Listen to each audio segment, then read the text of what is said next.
Hello, and welcome back to Bard College.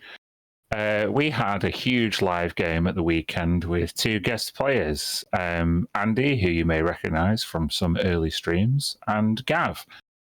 And we played all day long as the party explored the various districts of the Vade Mecum, encountering all kind of random dramatis personae, people from their pasts and new people they'd never met before. After converging with Spellix to disable shield generator, the Giselle landed with her companions and some Tabaxi warriors to cause chaos as the party drew out the forces guarding Castle Onassis in order to make an incursion. That incursion was abruptly halted by Fel Rivenser, the amethyst great worm, a huge and ancient powerful dragon. And after a dramatic battle, which involved lots of psychokinetic abilities, psychic beams, teleporting, and the party coordinating together, but also being thrust around by Fel Rivenser. Ultimately, the killing blow went to Tilly as a time dragon, exacting revenge on Fel Rivenser, Lord Silveranth, to use his humanoid name. As he was the one who wiped out her village.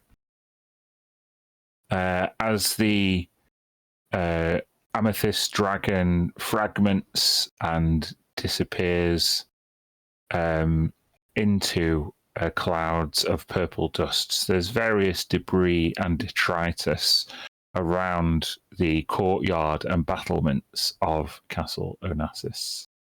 There are some people who are down. Who are those people? Is it just Tisha? Tisha is down. Tisha, I need you to make a death save before we get started. Just to start us off. Yeah, let's start with a death save. Little death save. Whoa! Ooh, success. What is your success and failure rate? Is that just one death save you've done, or? Yep. Yeah, so one success. So Tisha lies broken amidst the detritus, and a lot of the party are bruised and battered after this encounter. What do the rest of you want to do? I'm on top of the tower, where, because I was next to Fel Rivenser when he was defeated. Is my javelin lying around? Sure. I imagine it was still stuck in him as he was flying around. Yeah.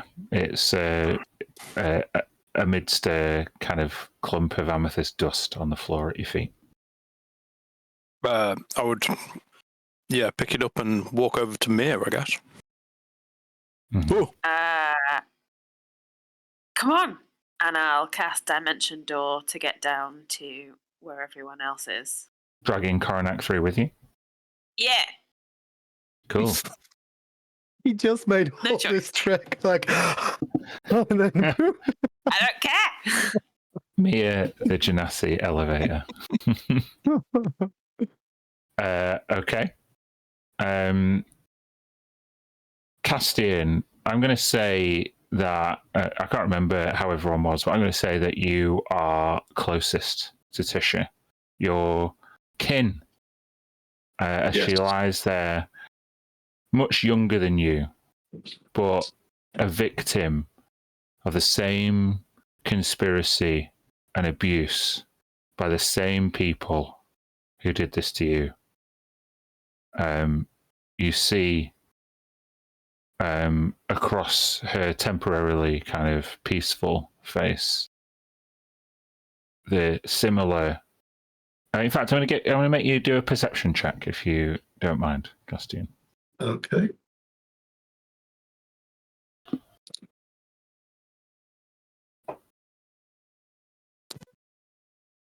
Yeah, with a 24,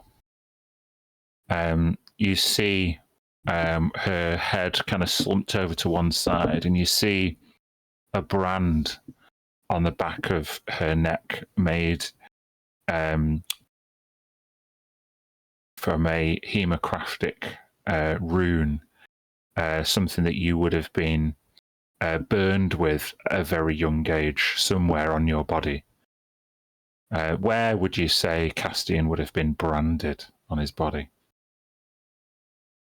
I think as he was cast as Satsatsu from an early age, I think the brand would have been visible. So I'm going to say it is below the corner of his left eye. Okay. A smaller brand, perhaps. Yeah. But visible. And on the left, you see this mirroring in the fate of Castian and Tisha. You also see scarring around the wrist from where she would also spent a lot of time in captivity with Ilhan and Denevere, you presume. Is there anything you can do to help him?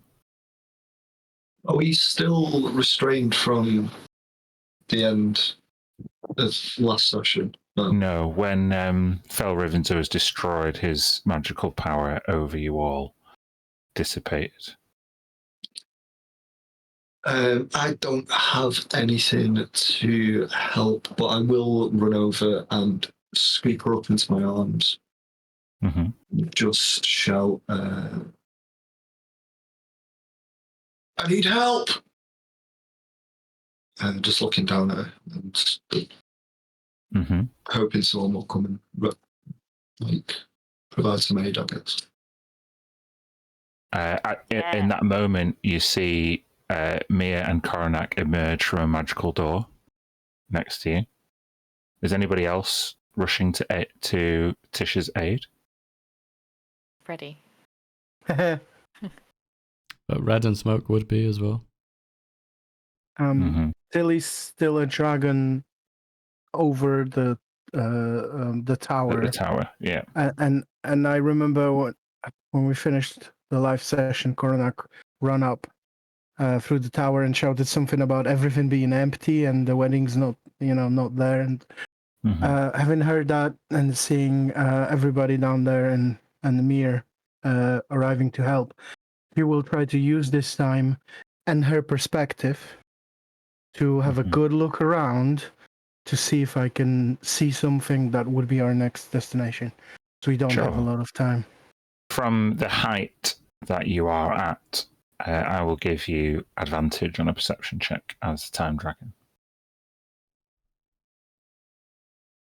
Cool. 27. Yeah. You see the battlements of Castle Onassis ending at your immediate left and right. There's a few more buildings that stretch out from the middle of the central tower where you were.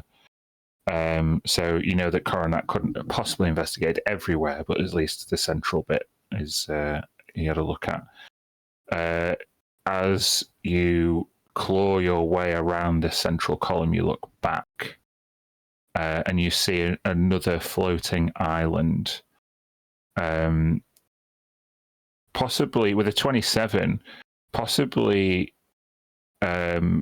flying with its own heliomotivator, connected by two rope bridges either side, two extremely sturdy rope bridges, but still the difference in levitation you can see.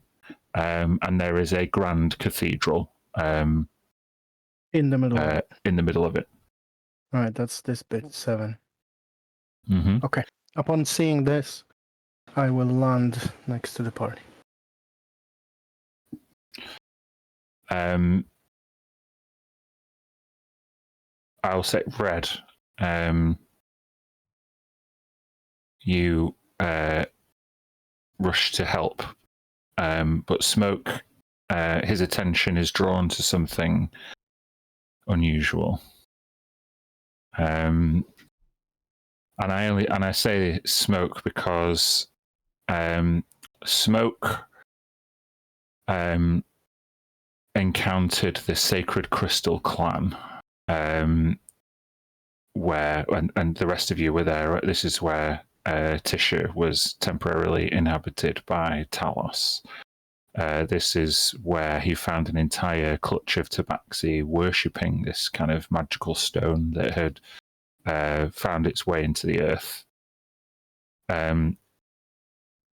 It's inescapable in its similarities, Smoke, but you can see a huge amethyst in the ground, kind of where, after the kind of dragon had exploded, the kind of remaining, there's kind of this one stone remaining behind this huge amethyst that seems to pulse with draconic power, and it's mesmerizing almost.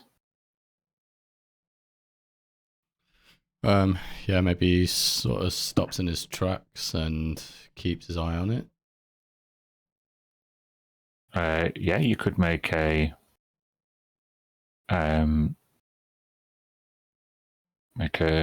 perception check. Would you still be frightened at this point from the previous When we passed through? I would say normally yes, but this kind of feeling washes over you, and suddenly you don't feel affected by it. Ooh. Okay, what is this thing? 16. Okay, you can see the pulsing draconic potential of the stone. The stone seems to almost shift and move in terms of its size and dimensions. It looks unstable with the 16. That's all you can tell.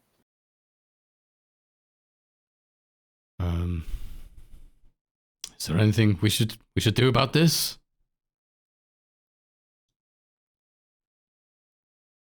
Freddy looks towards the stone and then looks towards Tisha and chooses Tisha.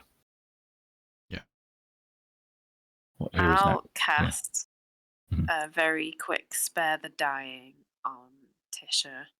Just, I've got a plan, but just in the meantime.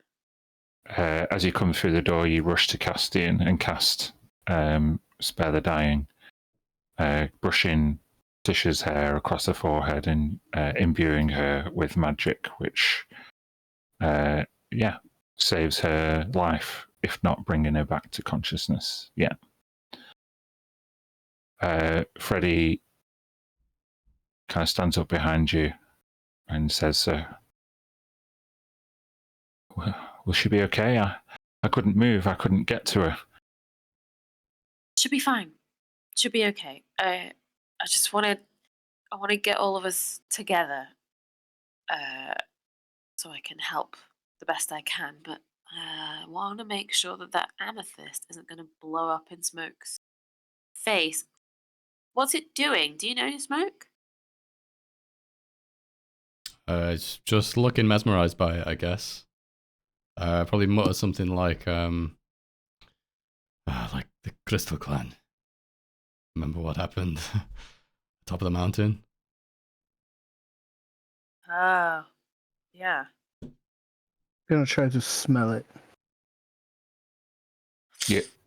Tilly tries to smell it. Not Tilly, the dragon. The Tilly. dragon.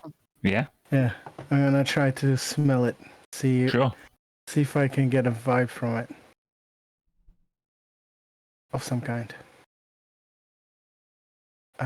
Does it, me being a dragon in this moment, any reaction to close contact or anything like that? No. Are you touching it? I think I'm looking at the state of the party who's very close by. No. But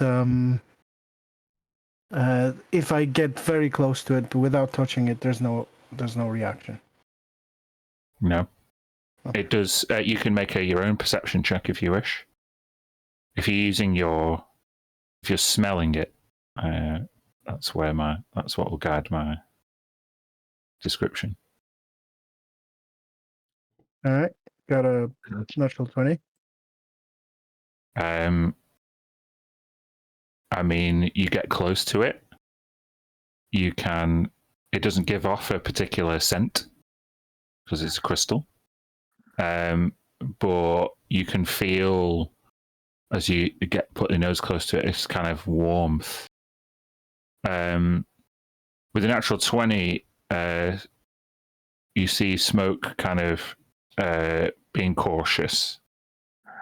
It does seem unstable, but not not dangerous. More like full of vitality and potential. Oh shit. I speak as a dragon to everybody. Dragons can speak common, so she'll go, this thing is full of life somehow. I don't know, but maybe the life energy of the other dragon is here. We could maybe use it, but I don't know. I'm happy to try it first if you all want to just move back a little bit in case it goes boom. Are you going to break it? I was just going to try and touch it first, but maybe breaking it is what will be required, and we will all have to be in vicinity, but I was going to try the touch first. With my jeweler's tool proficiency, do I have any idea about any of this? I mean, most jewelers, jeweler tools, it's like having a magnifying glass and kind of like inspecting a gem of some kind. This is much bigger, and unlike any kind of jewel you've ever seen, you can tell that it's an amethyst. Sure. Okay, that's fine. Did he say it was alive? It has life energy, but I don't understand how it works. Could be useful. Is it an egg?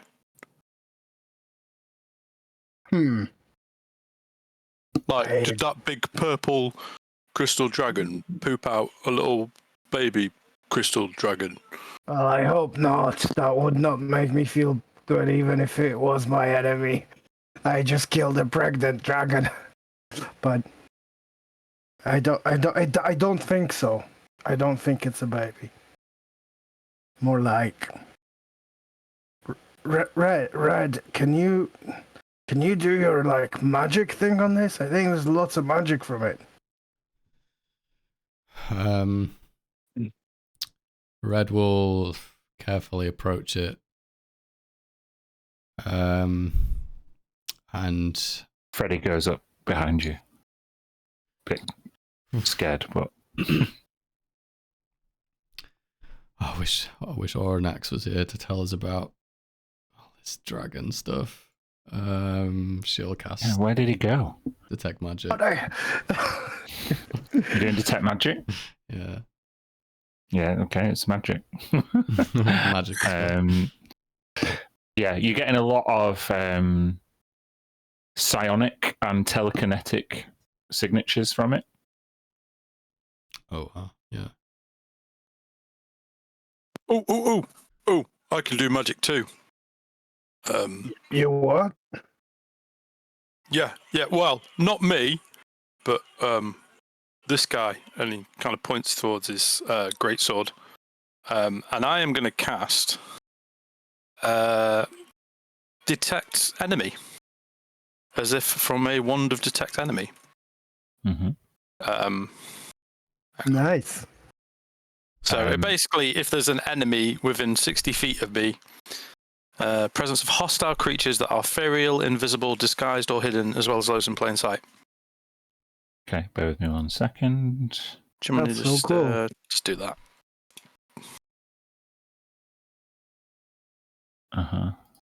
Lovely picture. It's easier, isn't it? Looks like a D4. stuck in a twig. No. It's the sword that does it, but it's the same effect. As you use wave your great sword and kind of cast it over the giant amethyst, you hear it speak to you. Well, well, I've never seen anything like this before. I don't think it's going to hurt us.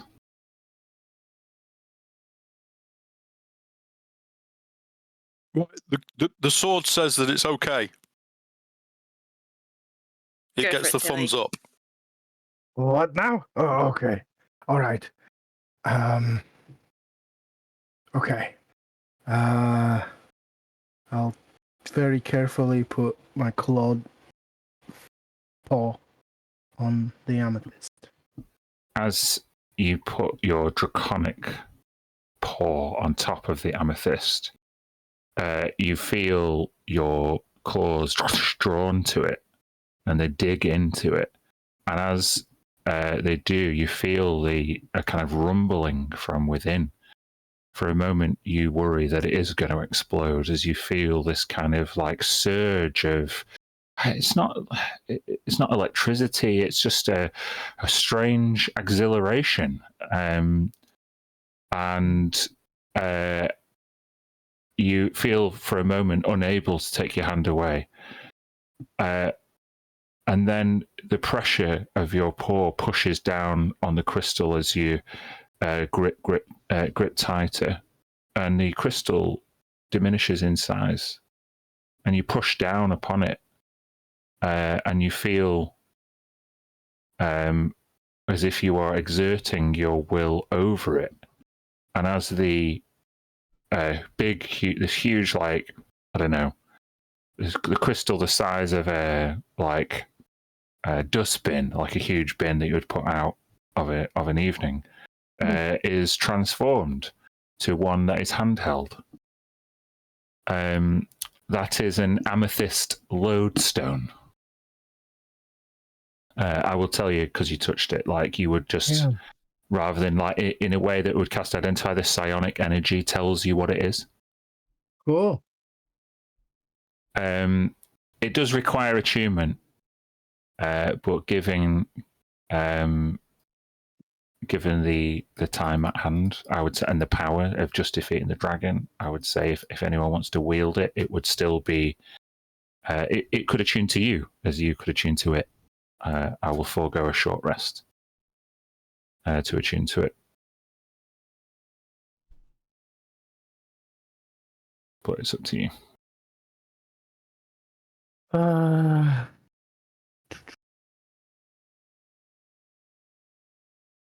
Okay.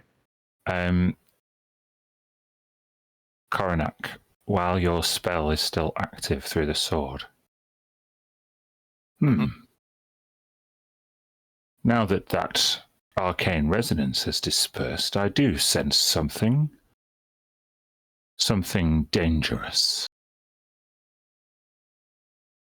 I sensed it when we were in the central spire.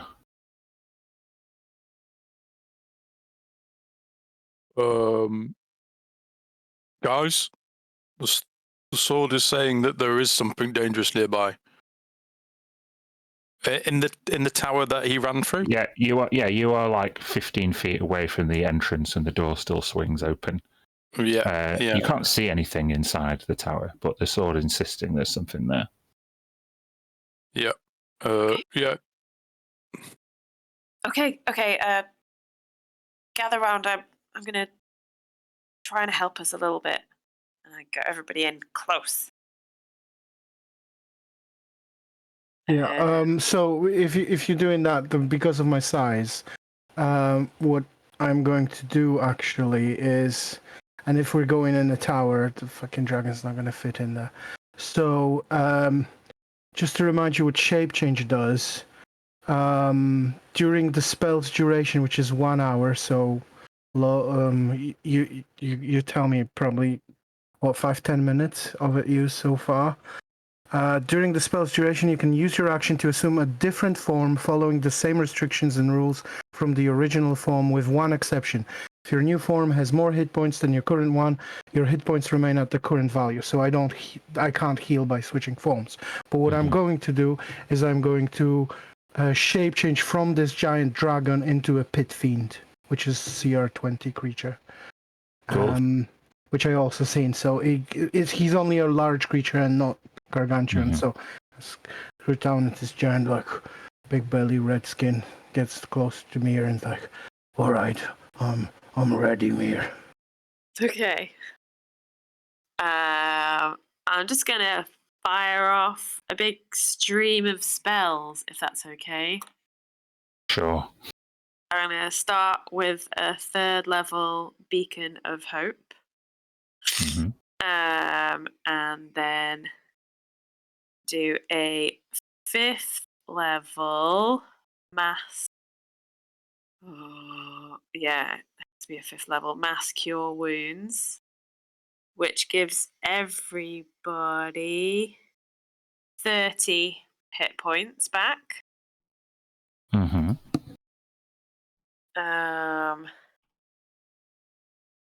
And then who looks really shit? Smoke. On Smoke 34 looks out really of shit. 231.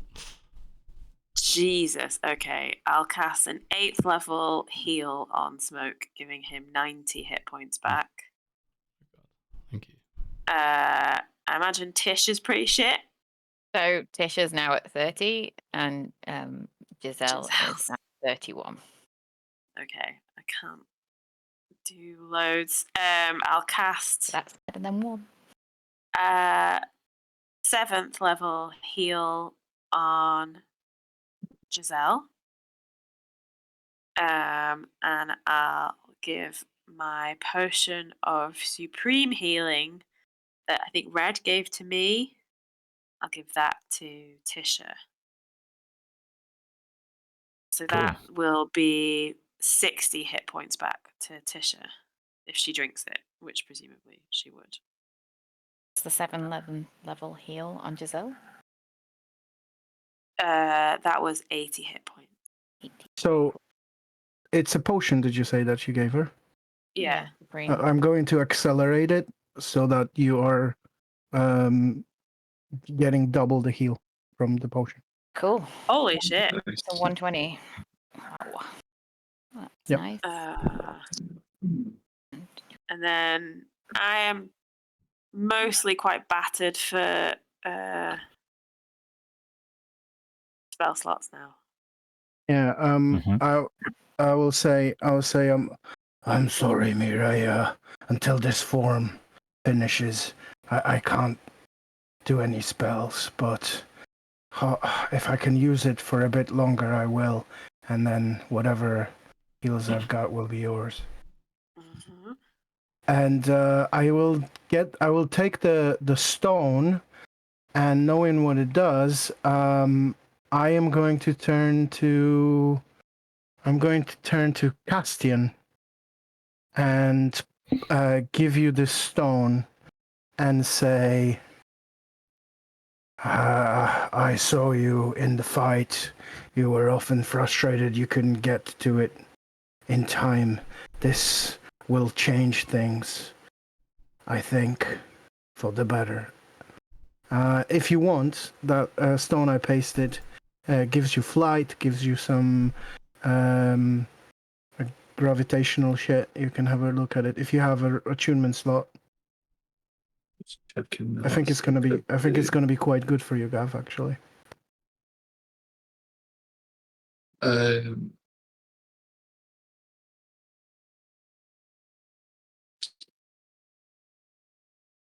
Don't know if there's achievement for it though.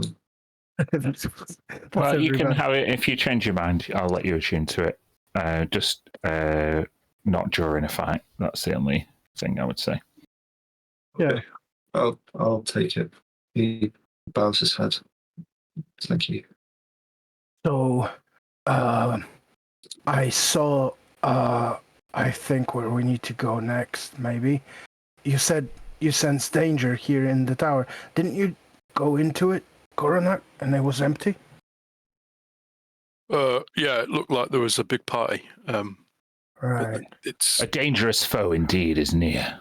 yeah. The sword keeps telling me that there's something horrible in there.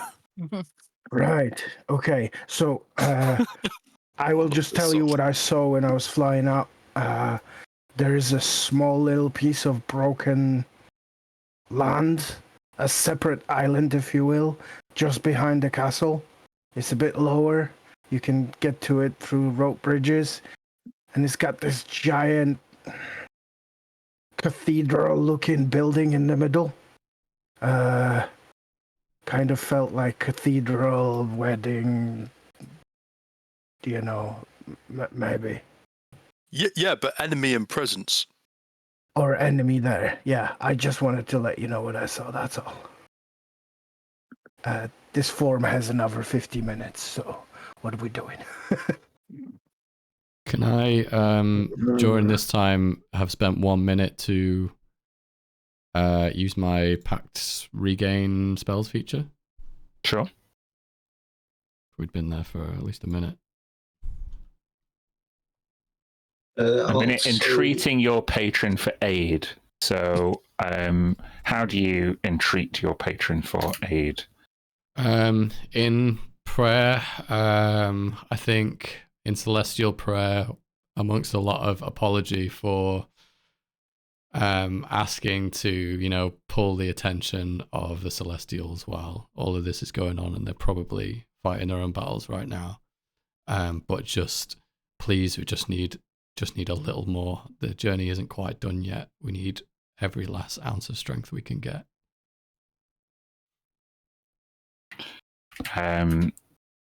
You see the last column of sunlight brush over your draconic scales as it fades into the night sky. What was dim light outside, you see now, as the clouds pass over, become night, and the pinpricks of stars more sparse than they were before. An older night sky, perhaps, now blanket your vision outside, and you hold on to that last mote of celestial power.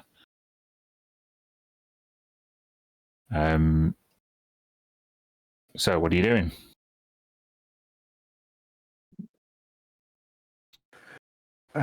Following Coronac?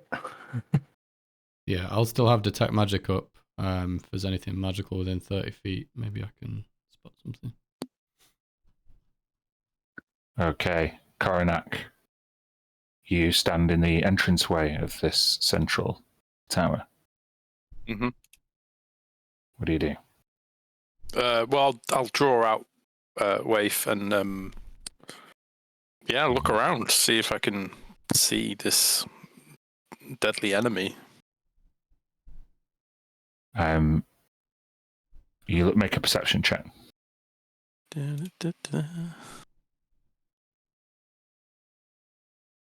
Ooh. Nice. You feel the sword pull your gaze towards. Well, you don't see anything there.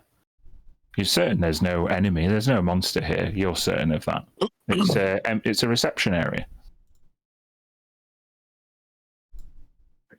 Are you sure this is where it is? And I'll just wave around in front of me. Yes, stop waving me around like an imbecile. It's there. He drags you, drags your arm to stop when you wave it over a particular area, and now you're pointing a sword towards a pile of gifts. Right, I know you're hiding amongst those gifts. Get out here.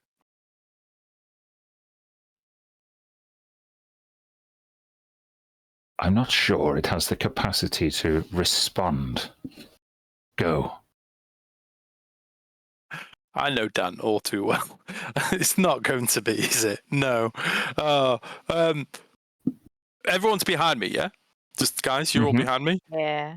Yeah, Red, you step up behind Coronac, and you can see that in the pile of gifts, there's a lot of different magic. You're getting signals off. Yeah, it's not a cheap wedding. Guys, the sword is definitely telling me that one of those gifts is a deadly enemy. I said there was something dangerous, and I do not lie. Go. Approach. Is there like a coin purse? Is there like a sack of, like you have the where people put money in? Is there one of them amongst these presents, like over the table? No, you don't see like a collection thing. You see loads of cards and boxes of various decoration. With your perception check earlier, he's pointing towards a particularly long, thin box. Okay. I'll look at Mia and I'm like, should I just hit it? I don't know if that's sensible. Is it like another sword and he's just like his deadly enemy? It's a personal thing. I think open it. Carefully. Yeah. Andy? I really want to hit it, guys. Yeah. You can't. Roll to hit. Yeah, I'm hitting it. Hang Sure. on. What's all this rubbish? Let it be known that even 20th level D&D slashing up wedding presents is still a viable strategy. And missing. 16. Oh yeah, you cleave through the box of this gift, and then you hit something solid. As a piece of wood and cloth falls away. Lucy, have a point of inspiration because a sword is revealed beneath, and the Wade says, "Aha! I knew it! A dangerous foe indeed."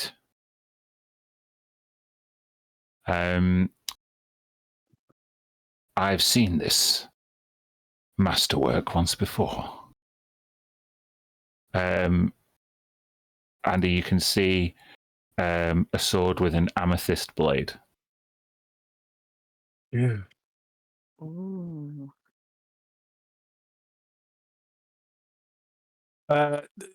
Lucy just said that over the table, didn't she? You didn't say it in character about it Oh, being a sword. I think Giselle don't know. said it actually. I think Giselle in character. Oh, Giselle did I say it. didn't really. Okay. Yeah, I felt it was her. I was channeling. Okay. So I'll just turn to Giselle and be like, "Oh yeah, look, it is a sword. Hey. Oh, nothing to worry about after all." Well, maybe ask like why is it why doesn't he not like it? Can you ask that? Can you talk to a sword? Is that how it works? Yeah, and you just see Coronac speaking to himself. Why don't you like it? Why is it such a deadly enemy? It's just a sword. I said that it was dangerous. It is dangerous. However, I do not regard such a dangerous weapon with hate as much as respect. This is Concluder. What a name. Nice. Jesus. The sword is Great called Concluder. Just as I am Waith. That is Concluder. Exotic. No. It's shiny. It's a long sword.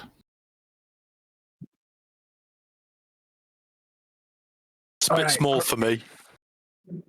Someone grab it and let's go. Red, you do indeed get the magical feedback from the sword, but there are a couple of other magical things contained in boxes. Do you want to roll me a d8? We're just looting the present. That's so funny. We are concluding. We 3. love ruining weddings. We love it. Yeah, 3 fairly decent sized boxes, all like similar, stacked in a row on a mantelpiece. Yeah, since we're rummaging. Yeah, these are all healing potions. Really nice ones, superior ones.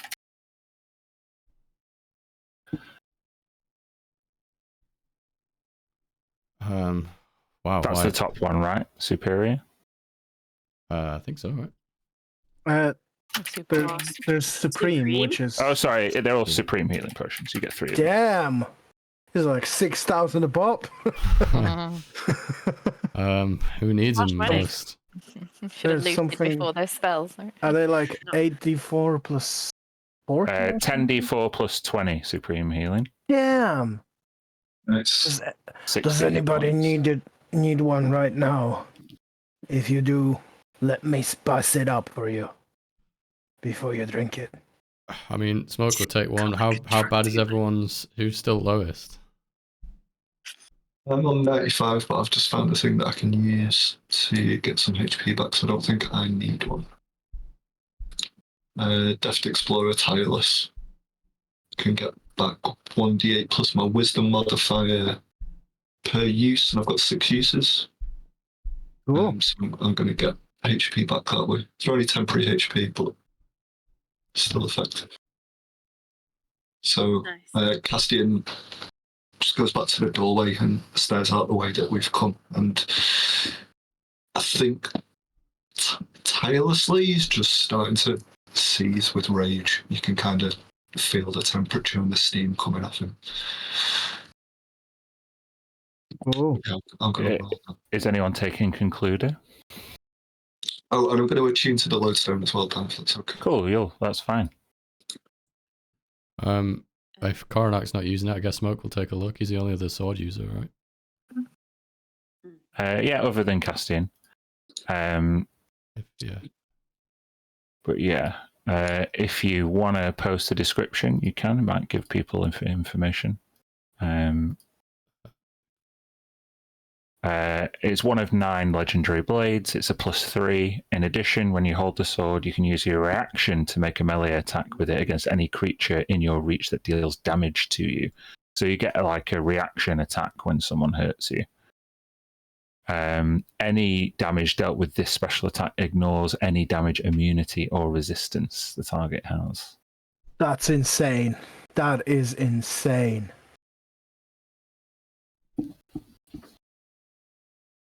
Yeah.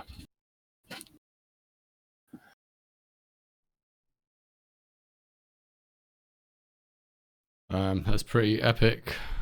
I've got a trusty sword from Vida as well, though. That's also legendary. Oh, yeah. It's legendary swords. Yeah, Every yeah. single. Tiger's Claw You could is juggle. legendary. Could Yeah. juggle with them. that- Could Castian make use of it? I am stacked with items at the moment. So is everyone, yeah. I need like. What are you 3 gonna do more at level achievement 20? steps. Yeah. It's not good for me now. Okay. That's cool. So, yeah, you Castian stands in the doorway and time presses on. Probably another 10 minutes rooting through presents and finding things out. What do you do next? Oh, in fact, sorry, it's break time, isn't it? I didn't even catch Yeah. the time. So we'll be back just before 8 o'clock, if that's okay. Yep. Sure. Gonna go have my tea. Cool. See you soon. All right.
And we're back after a short break.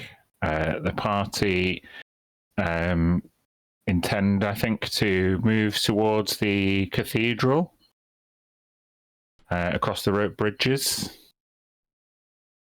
Takes a little while to get there because you have to go out and across either the left or right bridge. Which one, or do you split up, or do you go across one particular bridge? Left or right? Nice try, DM. We definitely do not split up. There is 9 of us. Yeah. Like, we could split. You are 2 parties, in effect.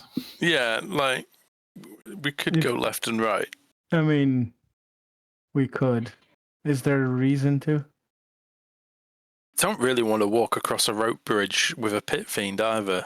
No offense. Oh, he's very graceful. I'll go across with a pit fiend. I'm not like that. There you go. He's only large. He's not, he's not gargantuan or anything. He's probably not that much taller than Coronac is. Okay, so if you're all going on the same one, I need left or right. What do you say, guys? We all say one, and then the majority wins. I say left. I could just I easily say left. flip for left, sure. Sure. Right, we're going left. Cool. Does anyone want one of these potions before we potentially fall off this bridge?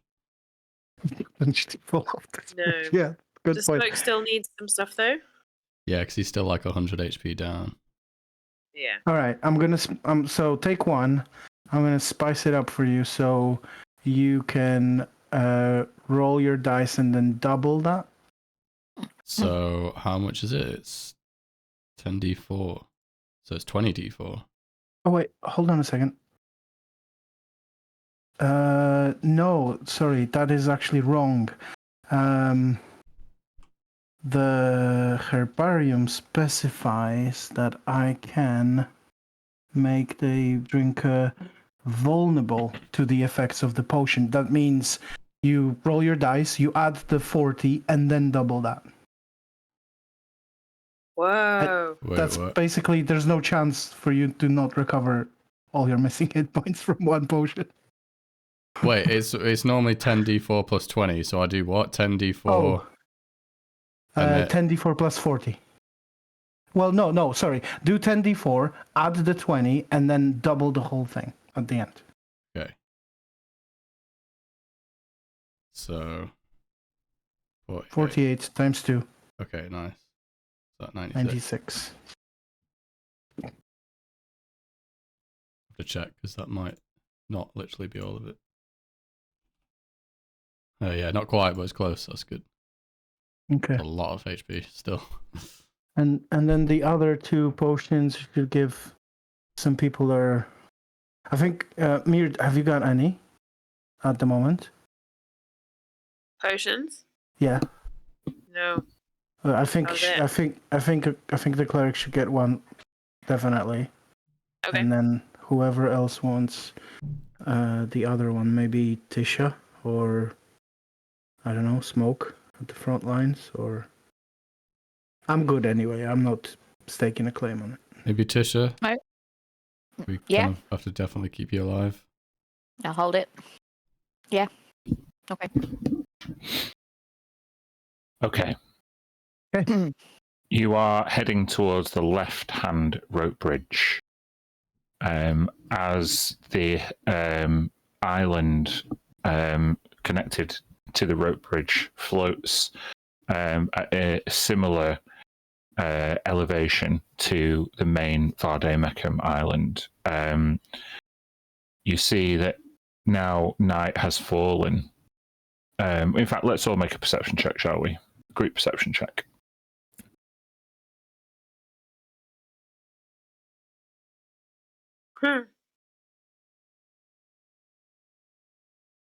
Well, I'm in a changed form, so I can't help you Yeah, with that. can't roll, Mir. can't re-roll that one.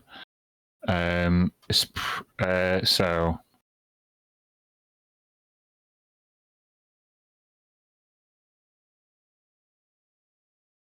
It is just a group fail with that natural one.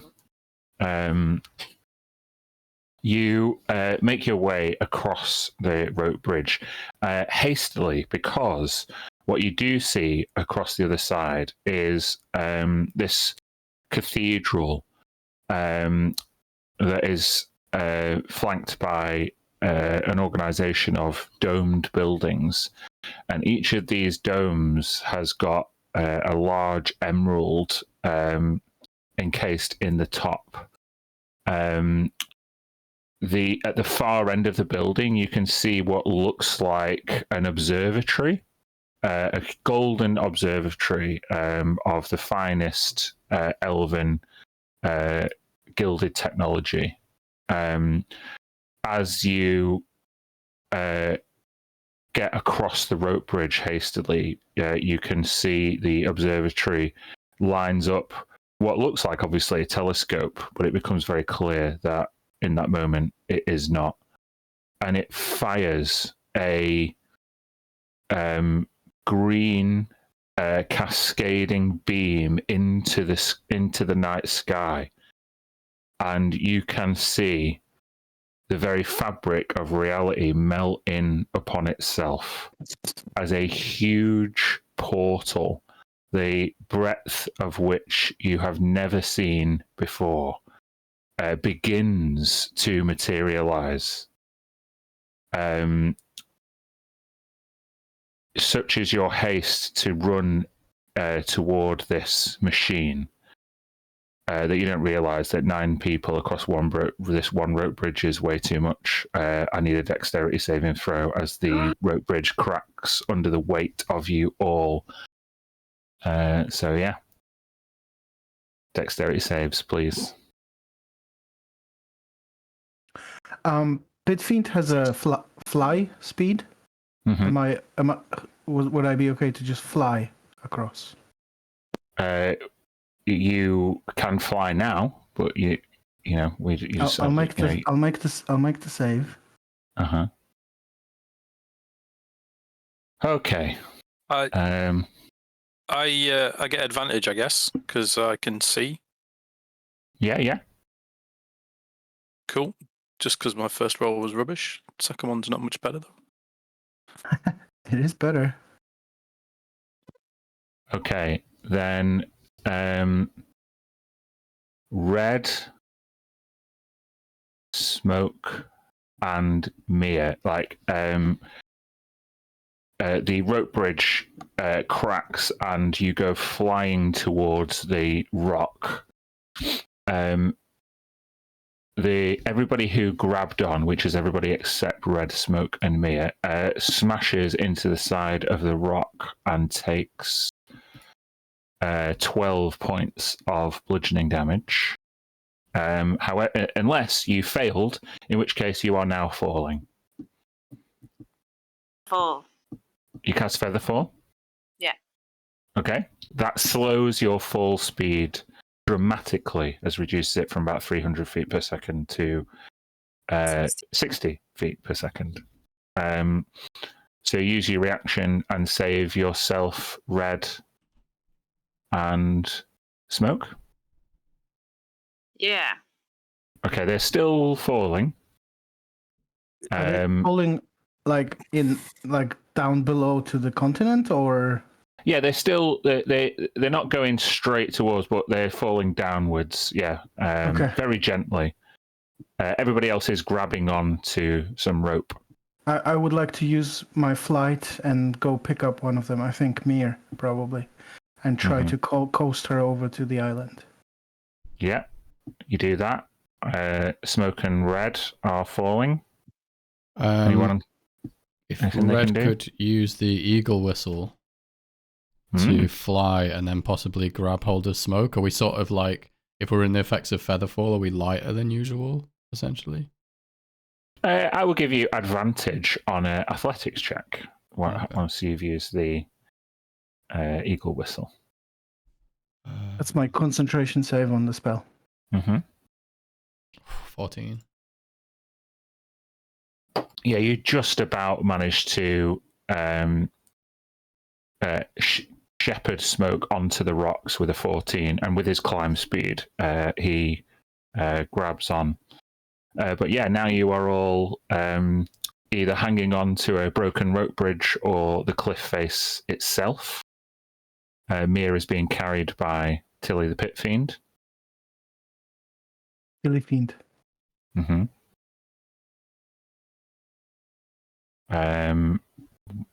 So what are you doing?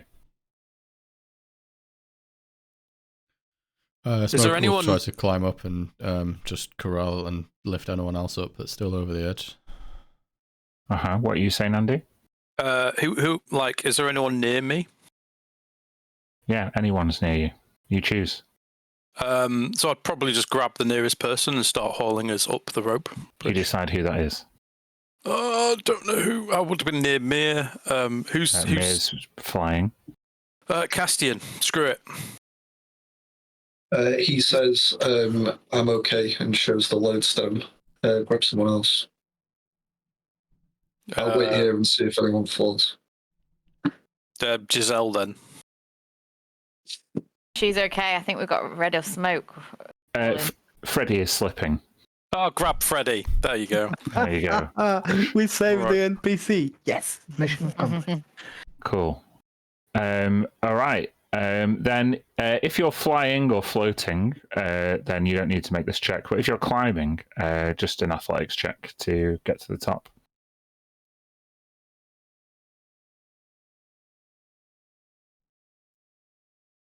Damn.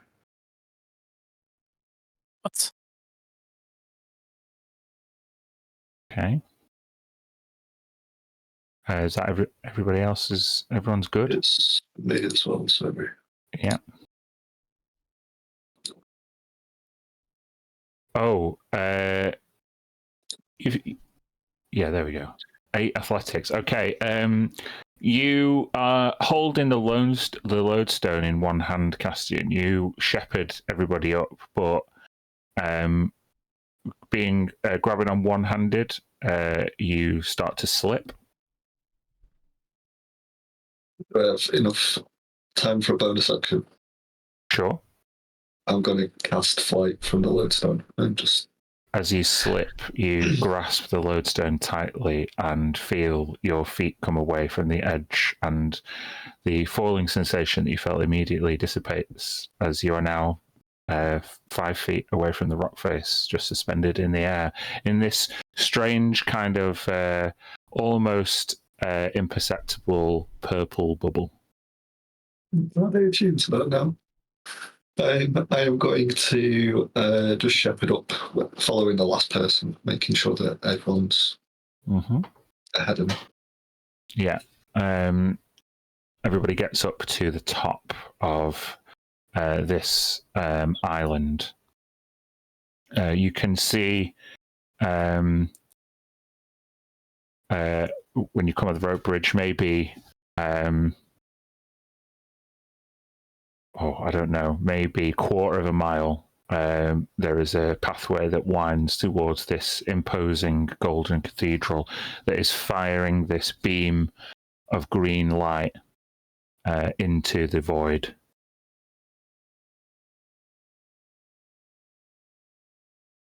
I saw Okay. Castian fly over and land next to the group, and I say, "Oh, I'm glad it came of use so quickly. Would have been sad to lose you." Yes, again, thank you for your assistance with this. It's going to prove useful for the future, I feel. Yeah, we don't have much time, I don't think. We need to stop this. Let's Admit my run. case. Let's go. As you get closer to the cathedral, you begin to hear bells on the wind, bells of celebration or ominous tidings, depending on your perspective. So the bells usually start before the ceremony, right? Right? It's calling everybody in. It's not happened yet, right? I'm or are the bells pretty at the end? sure. I can't remember. I'm pretty sure that we have to wait for the priest to say if somebody has anybody objects, and then we jump out, and then we can't miss it though. Okay, we should plan for that. That'd be amazing. You see, as you get closer, that there is a very meager posting of guards outside of this cathedral.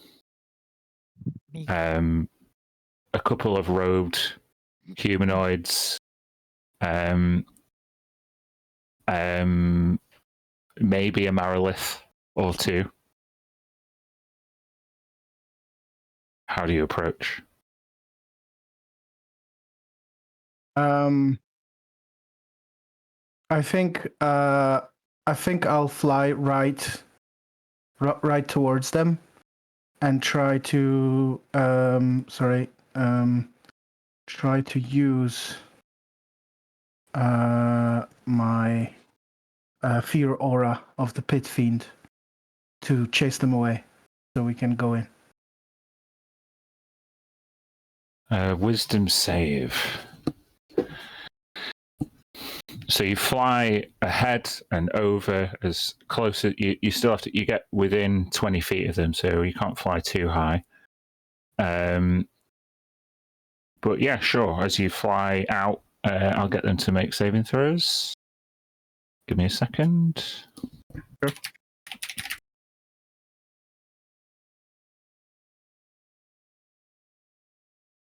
Goronak just turns to Mira and goes, "That is one scary little girl you've been hanging around with." Pointing at the pit fiend flying over towards the. What The first time we've is seen this. what is the? That was DC 21. Okay. One. You get as you fly lower, you can see two Mariliths, a robed person that they have some kind of deference to, and then some robed kind of underlings, perhaps. You can't fly close to them all because they're not bunched up, but I would say you flew closest to the Mariliths, as they're the ones you'd be able to see from a distance. And one of them failed, one of them succeeded. As soon as they see you, though, we're going to roll initiative. I'll bring you to... the tokens are not arranged as they are just yet, if you just give me a second. But I will show you the map.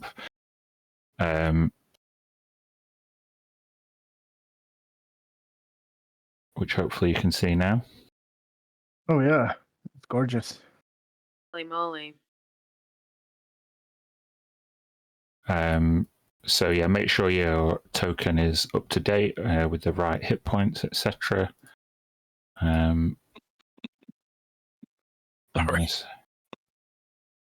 Wow.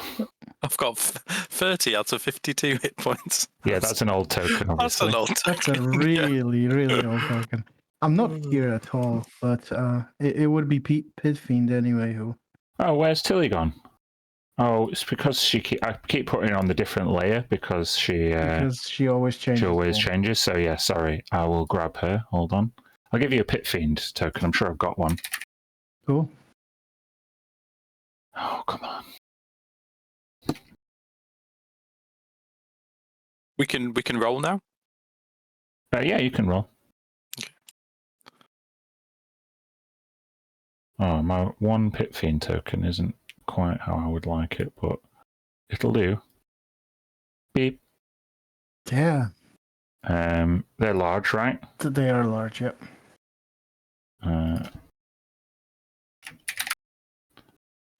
What's the hit points on a Pit Fiend? My current, well, it's got a lot more, but I am limited to what I've got currently, which is 210. 210. Mm-hmm. Oh. They actually normally have 300. They're insane. Yeah.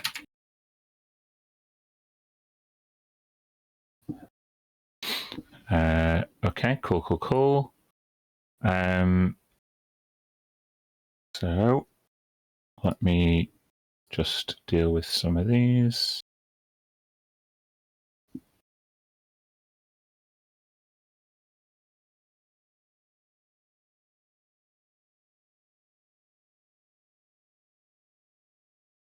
Okay, that's fine. Then we'll have this.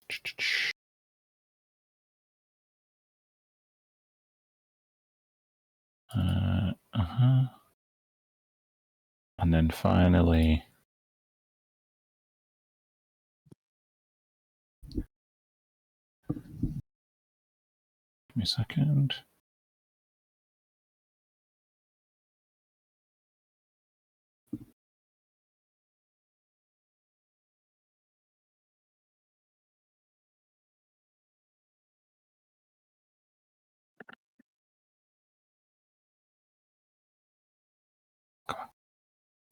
Sorry, it's been a bit slow.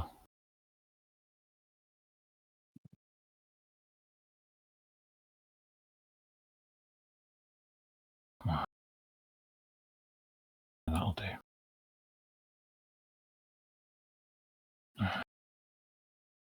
Why don't you give me the stat block, please? Why? Hold on.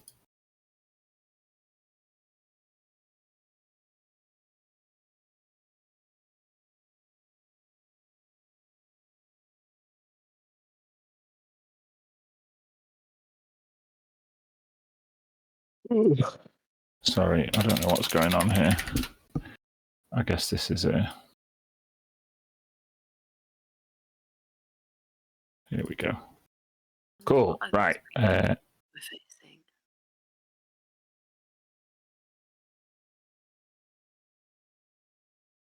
Sure, they're on Always Whisper. No, they're on Never Whisper. Cool. Right then. I'm just going to place these guys a bit more around.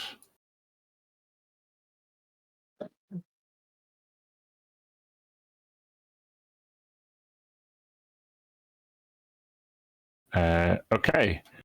I'll arrange it in descending. Goodness. Mia. Oh, Who's got the think it higher would be dex between Mia and Coronac? I think we're the same. +1. Oh yeah, because we had to do rollies. Do you want to do rollies again? Sure. Wait, where's the what? Yeah, bottom one on the D20, left bar, yeah. Hey. Okay, so Coronac goes first. What's your Gav? What's your dexterity score? Oh, sorry, or the score. Just the score. 19. 19. Oh, that means you do not go before me. All right. So, Tilly, in her pit fiend form, flies overhead and approaches these Marilithan. One of them is frightened, I'm pretty sure.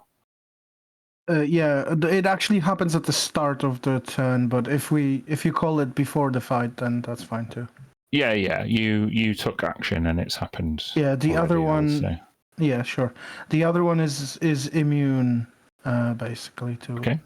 To that effect. Okay, yeah. Coronac, as Tilly flies, 15 feet above you. What do you see? A few of these Marilith demons guarding this complex. They look like the thing we fought in the Colosseum. Just this morning. Yeah, exactly. Cool. I would like to rage. Mm-hmm. Does that put me into melee combat with this one? Yeah, it does. Okay. Obviously, I'm going to attack with my big sword.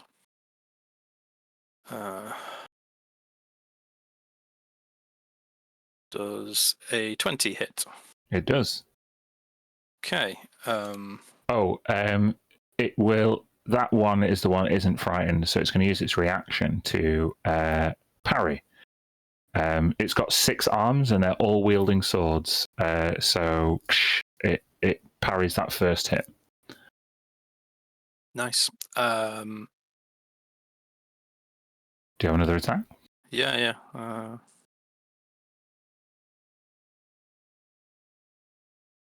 About 28. That'll hit. Can't parry that one. Right. Okay. I might as well. Right. I'm raging, so.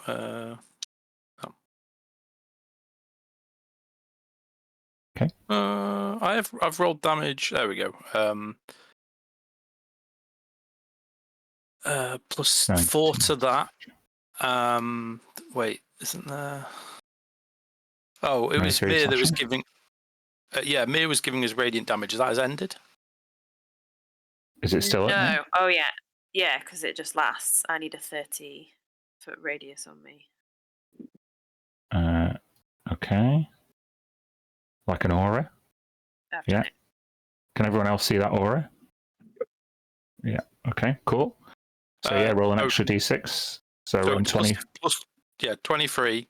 Plus this radiant, free radiant. 26. So I'm going to use my reaction to knock it prone. With my storm aura, it needs to make a strength saving throw DC 20. Okay. This is against a magical effect, right? It's against my rage. Yeah, I guess my rage is magical. It's kind of elemental, but yeah. Yeah. DC 20. Saving throw. Yeah, as you power through its guard, you use the sheer force of will and strength knock this Marilith to the ground as it kind of writhes over on its massive serpentine tail. Cool. And as a bonus action, it needs to make a dexterity save as purple lightning strikes down from the storm aura. Okay. Dexterity. Yeah, DC is 20 again. Fail again. Okay.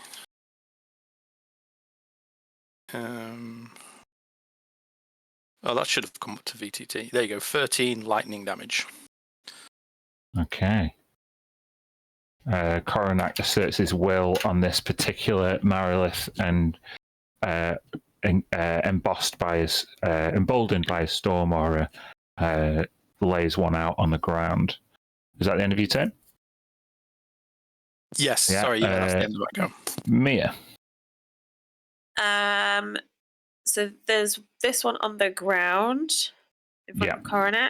I'd like to cast just a 2nd level spiritual weapon over it, please, as a bonus action.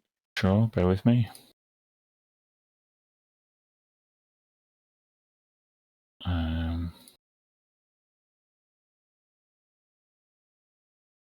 Okay. It rolled a 20 to hit. That would hit. However, a Marilith has a special ability called Reactive, which means it can take a reaction on every single one of your turns. So it's going to parry the spiritual weapon from the ground. Did it have advantage because it's prone? Yes. But it can still do the same thing even if I roll. So it's 31 to hit. Sorry, I was on a different screen. It wouldn't do that then because because it wasn't a 20 to hit, it was a 31 to hit. Sorry, yeah. Yeah, it's all right. That hits. So that's 11 force damage. Okay. And then you follow up Coronac's attack with this purple hammer. Yeah, and then I'm going to cast a good old-fashioned Toll the Dead. Okay. A whizzy save. It's got to make a whizzy save, please. Okay. 24 I rolled. Success. Oh, it saves. No damage. That's it. Thanks. Okay. Tilly, you would see this as you can see just above this main building, let's say, you see a mage walking towards the building. He shouts, "Fear not, my fellows. The Prime Obtenebrator has already been activated." And with that, show them. What does he say? He says, "Bring these interlopers to heel. Make them bow before Dendar." And he will then bonus action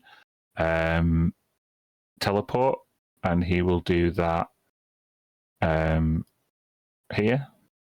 Teleport down, and he will Oh no! do a 30-foot cone attack, which will get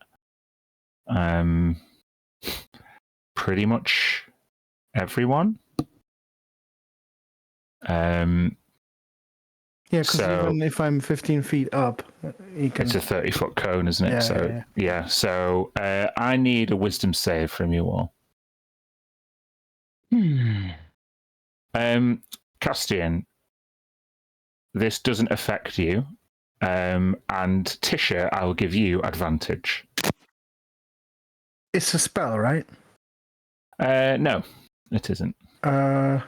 But it's a magical effect? It is a magical effect, yeah. Okay, Pit Fiend's got advantage on all those. Damn, that's still I weak. believe I'm out of range. Damn. 30-foot cone? Yeah, I think I'm 35 feet away. Okay, that's fine. If that's what you say. Then you needed a 17. If you succeeded, well, if you failed, take 27 psychic damage. If you succeeded, take half of that. As he utters this horrendous abyssal language, which is only accelerated by this void portal that seems to be opening up. His magic, like it's not a spell, but his magic seems more potent than it otherwise would have been. Castian, the reason it doesn't affect you is because you've almost become desensitized to this kind of prophetic void speech. You were tortured with this kind of language on the abyss. And Tisha, you would have had some brief experience of it as well, which is why you got advantage on your save. I think you still failed though. Wow, is that a pair of nat ones from the Pit Fiend? So that's a concentration check on the shape change, and even though the number exceeds it, is that a fail? Yeah, we that's what we've always said, isn't it? Nat ones always fail. Motherfucker, 9th level spell. Well, at least I killed the dragon. Yeah, let Damn me go it! and get Tilly. I can't believe this. Well, Hold luck's on. got to run out sometime. But I mean, 2 nat ones. How are you gonna argue with that in a row? Yeah. Let me just go find Tilly. Bear with me. It's a 1 in 400 chance of failing. Yep. Thank you, fucking roll 20. Dan, Thank can you. I use a reaction on that? You can, yeah. I'm going to try Tisha's blood curse. If it, I don't know, it might not have blood. It's to use my reaction to force the creature to make a con save or be blinded. Sure. Give me a sec. I'm just getting Tilly up here. So we say goodbye to the Pit Fiend. And Tilly, you were 15 feet up in the air when that happened. True. I'm falling. So, yeah, take as you hit the ground, take 11 points of bludgeoning damage. But obviously, make sure your token is sorted. Sorry, Lucy, you want me to make a check? Con save, if you will. Con save. It is against a magical effect, isn't it? Yeah. Okay. Con. Natural 20 for a 29. Oh, well, okay, fine. Didn't work. Okay. So that was the start of his turn. He is going to use something called a void ray. Lovely. He's going to use that on the two nearest people, which are Red and Smoke. So 1 void ray for Smoke. Does a 27 hit Smoke? There's 9 cold damage and 9 force damage.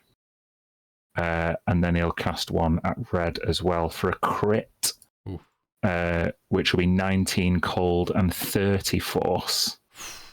Yikes. Oh, can I use a reaction to undo the crit?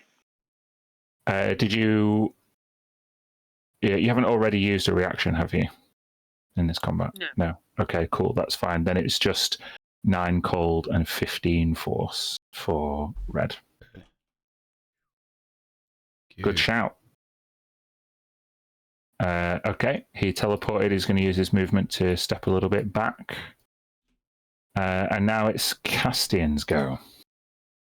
Castian reaches behind him where you'd hold a tanto blade if you were a samurai, pulls out a short sword that seems to glimmer, and I'm going to cast Steel Wind Strike. So the 5 creatures are going to be from left to right. It's going to be the 2. The main guy just attacked, the 2 above him. And is he within 30 feet of you? They've got to be within 30 feet. So... if not, I'll move first and then... Yeah, you are currently 55 feet away from Castian. Okay. I will move here first. Sorry, away from this guy. Okay. And I'll cast on this guy, these 2 at the top, and then these 2 in the middle. Okay. So first attack. If we go from the bottom up and round, does that make sense? Yeah. So first is it not rolling? Sorry, you're rolling. You make a melee spell attack. So what are you adding to your +10? +10. So 16 for the first one. Does not hit. Oh, it has rolled, yeah. So the second one's 14. No, second one's 24, sorry. 24. I'm broken. That was weird. I just got... Discord just crashed. That was so weird. 24. It was a big hit. 24 on the second guy. 24 on the second one does hit. Can we roll damage before we move on? Yep. Don't forget your plus a d6 of radiant damage. Yep. Hit. 45 damage. To this one here. This gentleman. Yeah, cool. Yeah, so with your Steel Wind Strikes, like you flourish a weapon, and then you basically, what I'm imagining Steel Wind Strike is you literally teleport like Nightcrawler next to 5 different people and slash. As you slash towards the first one, they duck out of the way, but the second one is totally destroyed with that hit. You stab them in the back, they don't see it coming. Then the next one. Is 20? Yes, that also hits. Toast. 43 damage. Done. Then we're on to this one. 16 is going to be a miss. Does not hit, yeah. And then the last one. You get advantage on the last one because they're prone. Thank goodness, 27. Tilly would also be prone. just to say. 27. Oh, from the drop. From the fall, yeah. Okay. 37 damage on the 37 one that Coronac and Mira stood over. Yeah. Okay. Nice. And then I'm going to finish, because I get like a free blink at the end. I can move 5 feet. I'm going to move here behind this person. Nice. Okay, that's actually on top of, and you can't really see, that's actually on top of a building. So you could be behind them just in that building. So you're fine to stay there, but just to let you know. Okay. Okay. Smoke. It's your turn. Yeah, he's gonna go straight after this mage over here. Smoke, as you run up close, you see the identity of this mage. Whether it is the one that you met all that time ago or not, they wear the same vessel, or wear the same face. This is Vishan. Oh. Bitch. He scorns his name as he strikes out. Let's see where these go. Yeah. 24 to hit. It hits. And his bonus action to engage the sword, so 14 slashing, 12 fire. 26. And 18 to hit. Hits. Okay, so that's 9 slashing, 5 fire with this one. Oh, I will say that when you slash at him, he has this kind of aura, this like dark aura, and it seems to almost douse the flames on your sword. It doesn't seem as effective as you would like. Sorry, the next one, 9 slashing, 5 fire. Yeah. 31 to hit. 15 slashing and 7 fire. Okay. You come at him with a flurry of flaming sword strikes. And he struggles to deal with your raw aggression as you cut and slash and stab, almost knocking him backwards. Is that the end of your turn? Yep. Okay. It's now the Marilis go. The one who is fearful. He's not. He wouldn't be because Pit Fiend is gone. Oh, the Pit Fiend's gone. Cool. The source of his fear is gone, so...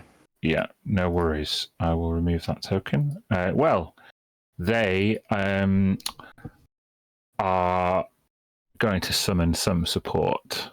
Or they're going to have a 50% chance of summoning some support. No. Castian, you're the closest one. I would like you just to roll me a dice. Odds, they fail. Evens, they succeed. Got any D5s or D7s?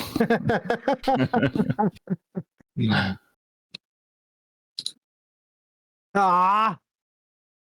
They succeed. I would like you to roll me a D4 -1. Roll a 1. Okay, hold on 1 second. If he rolled a 1, would that be 0 or No, is it's it a minimum. 1? Minimum of 1.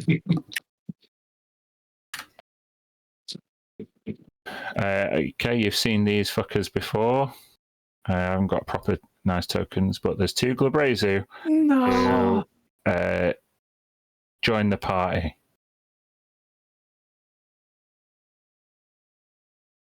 So I'll just add them to the initiative. We're so fucked. Fucking demons, man. Fucking demons. We're so fucked. That'll do. Cool. And now the Marilith is gonna just position themselves here between Castian and Tilly. They've got 6 arms. Great. So bear with me. Oh my god. we're going to do 3 attacks on Castian first. And I do a thing. You can do a thing. Do the thing. Do a thing. Is this a reaction to being attacked? It is, yeah. Can't find it now. Typical. Well, the first one was an 18 to hit.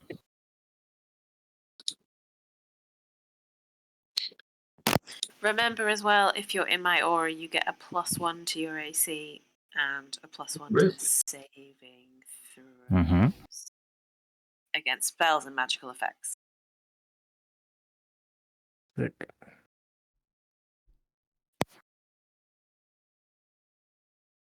Oh, what was that? Shadowy dodge. Whenever a creature makes an attack roll against you and doesn't have advantage on the roll, you can use a reaction to impose disadvantage on it. Oh, disadvantage. Is that so? You use your reaction against the first attack?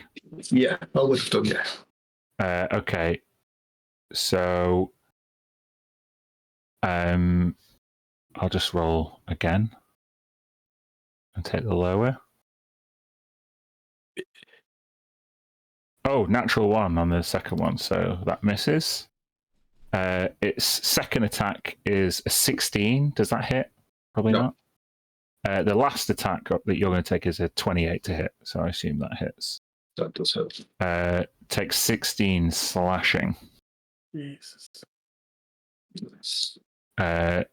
The Marilyn is going to take the other 3 longsword attacks on Tilly, who will be at advantage because she's prone. The first one is a crit, Tilly, for 15 Super. slashing. All yeah. magical? Yeah, all magical. The Okay. next one is a 27 To hit? Or Yeah. damage? to hit. So that'll be that- 12 slashing. The next one is a 19 to hit. That still hits, yeah. Yeah, okay, so that'll be another 11 slashing. So 15, 12, and 11. Got it. That's Going that great. Marilys turn over. Okay, Coronac. This one is going to get up and is going to do 4 attacks on you.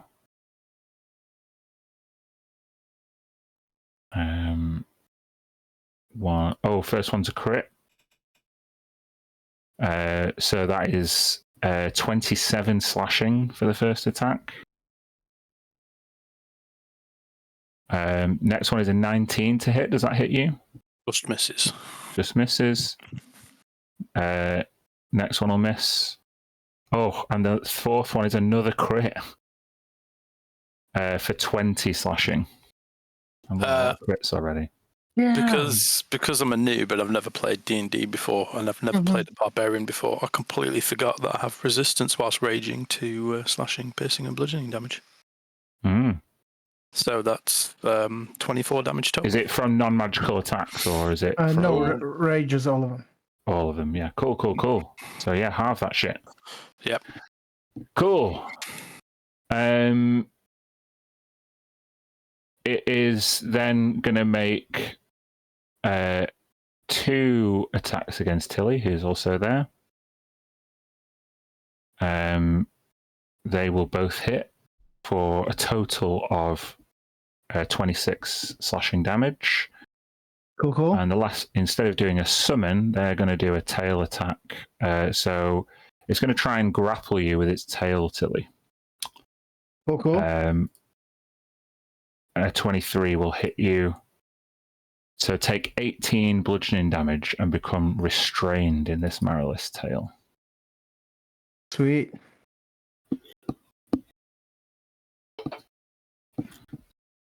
Okay, those are the Marilys done. Tisha. Yeah, it's actually Giselle. Dex is better. Okay, I can swap you in the turn swap order it. there. Brill. Giselle.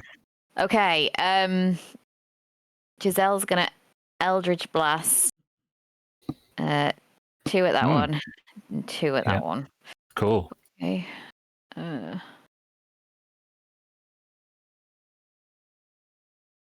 15. one each will hit. Ah. So on the 2 highest ones there, you can roll damage. Okay, so the one on the left takes 5 plus the 6, so 11. Okay. Mm-hmm. And then the one on the right just takes the 10. 10. Okay. What light are we in at the moment? Oh, it's dark outside, but the glow of the obtenebrator would make it dim light. Dim. That's still good because Giselle has that movement in dim light. So Giselle is going to shadow walk. What is it? Something like that. Shadow. Can she just teleport to another Shadow place? walk. Yeah. When you're in dim light or darkness as a bonus action, you can magically teleport up to 120 feet. So Cool. she's gonna skedaddle over to here, keeping within Mia's range, and focus on those 2 for next time. That's Giselle's. All right, Tisha. So I don't know, I've got 2 in the same row. Okay, Tisha is going to shocking grasp the thing in front of her. Okay. Does it? Is it wearing metal? No, it is not. It is made of pure fiend. 100% fresh fiend. Yeah.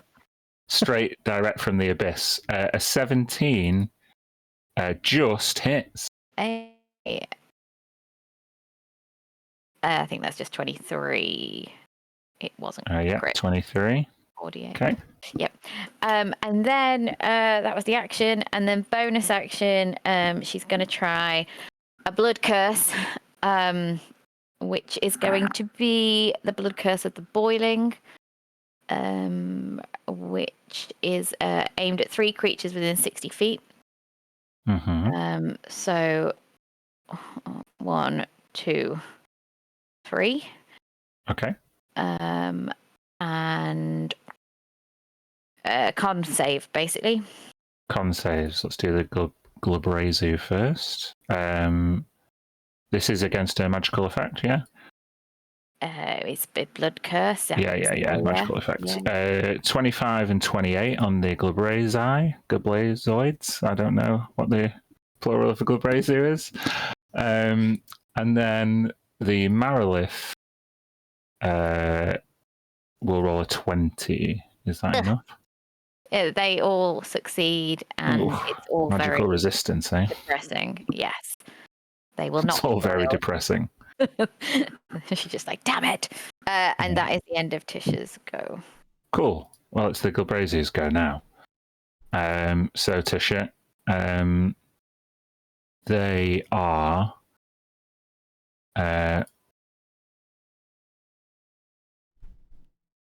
first one. The one that you just shocking grasped, it's going to like crackle with electricity and then like shake its head. This kind of like bovine head that it's got with like long black twisted horns. It lets out this like horrible tenebrous roar. I'm overwhelming the one mind of the creature I can see within range with power word stun. You have less than 150 hit points, so you are now stunned, Tisha. Okay. Okay. The other one is going to step between Red and Tisha. It's going to do a pincer and a fist attack on each. Oh no! Oh, it can cast a spell. Oh, sorry, no. It's the other one hasn't finished its turn yet. Apologies. It's going to do 2 pincer attacks on Tisha first. Pincer. Both will hit. I assume 20 hits you, right? Mm-hmm. Tisha needs to take 26 bludgeoning damage and be grappled in the Glabrazu's pincer. Grappled as well. Don't know. Yeah. Okay. This other one is just going to go straight for Red. We're going to do 2 fists, 1 crit. So it'd only be a total of the 2 fist attacks even with a crit is still only 14 bludgeoning damage. Then it's going to do 2 pincer attacks. What's Red's AC? 15, if she's in this cover. They will both hit. So a total of 29 bludgeoning, and you are also grappled by the Glabrazu. And it's still fun to say, even though we've said it before, grappled by the Glabrazu. Right. So yeah, if you just, Tisha and Red, if you wouldn't mind putting a little token on to indicate that you are grappled. Red, in the Glabrazu's pincers, you are contained, but it is your go. Okay, so I think she will. Let me check the components on this. Okay, so I imagine being grappled as a penalty for somatic components, right? Yeah. So in which case, I'm going to use a sorcery point to cast subtle spell. Mm-hmm. So I don't have to use any somatic or verbal components. I'm going to cast banishment on both of the Glabrazus. Banish the Glabrazu. Okay. It's so they've got to make 23 charisma saves. All right. They do have advantage because they're magically resistant, but it's 23 so high. First one will... Go on. One of them's going to roll an 8. Which will mean they both fail. Oh, nice. So they are gone. Both Red and Tisha are freed, at least for now, from the grip of the Glabrazu. Okay, so just have to concentrate on that. Am I not stunned either now? You are still stunned. Still stunned. And yeah, you have to save against that. Uh-huh. Then maybe she'll... Oh, is it even worth moving closer together? She's going to go here. You just got to make sure you don't lose that concentration. Yeah, I'm going to try. Yeah, that's it for now. Okay. Then it's Tilly's go. Okay. Restrained in the tail of the Marilith. Fantastic. As a bonus action, I would like to obviously wild shape into an earth elemental. Okay, bear with me.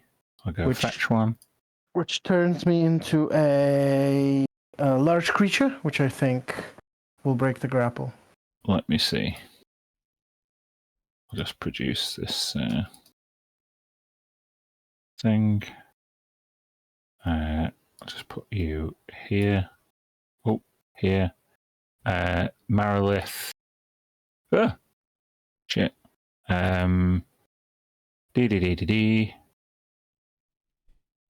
Yeah, it automatically... it cannot contain you as you are too large. So, can you see the Tillimental now? Yes, yeah, I can see it. Cool. Thank you. That was my bonus action. As an action, I'm going to look left and right and hold out my hand and then speak some words in the elemental language, and I will cast a spell. It's a 7th level firestorm. Oof! Which I am going to get the entire line of enemies, starting from the rogue all the way on the left. Oh, he's gone. They're both dead. Oh, sorry. Can you see the cross over them? I can see cross over one, but not over this one. Oh, that's weird. There is a cross on my screen. Oh, maybe just need to refresh. Let me try to do that. I can't see the cross, but they're both definitely dead. Yeah, they're dead. Okay, so let me just count out. Yeah, still can't see the cross. Weird. So let me just count out. So these are 10 foot cubes, and it's 10 of them. So 1, 2, 3, 4, 5, 6, 7, 8, 9. No, there's no chance I can get the wizard. Okay, so that will be a DC 21 dexterity save for 2 Maryliths and 2 rogues on the right from where I am. 21 dex save. Mhm. Marilith on the left. 22. Yeah, that's safe, so that's 17 fire damage. Okay, hold on. Okay. 17.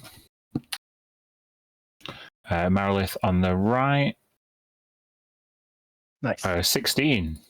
They That's fail. 34 fire damage. Oof. Okay. Even if these guys fail, these other 2 cultists are toast. Sweet. So I don't know what all of this explosion is happening. Can you all see that? That's Gav's doing it. Oh, right. Okay. I'm like, what the fuck is happening? Cool. Oh, is my camera playing up?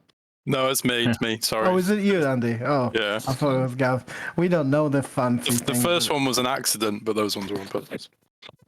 Okay. So there's this firestorm engulfs the Marilith, who's already been damaged, and destroys 2 of the cultists. And is that the end of your turn? It is. Okay, well, all the cultists are dead, so they don't get a go.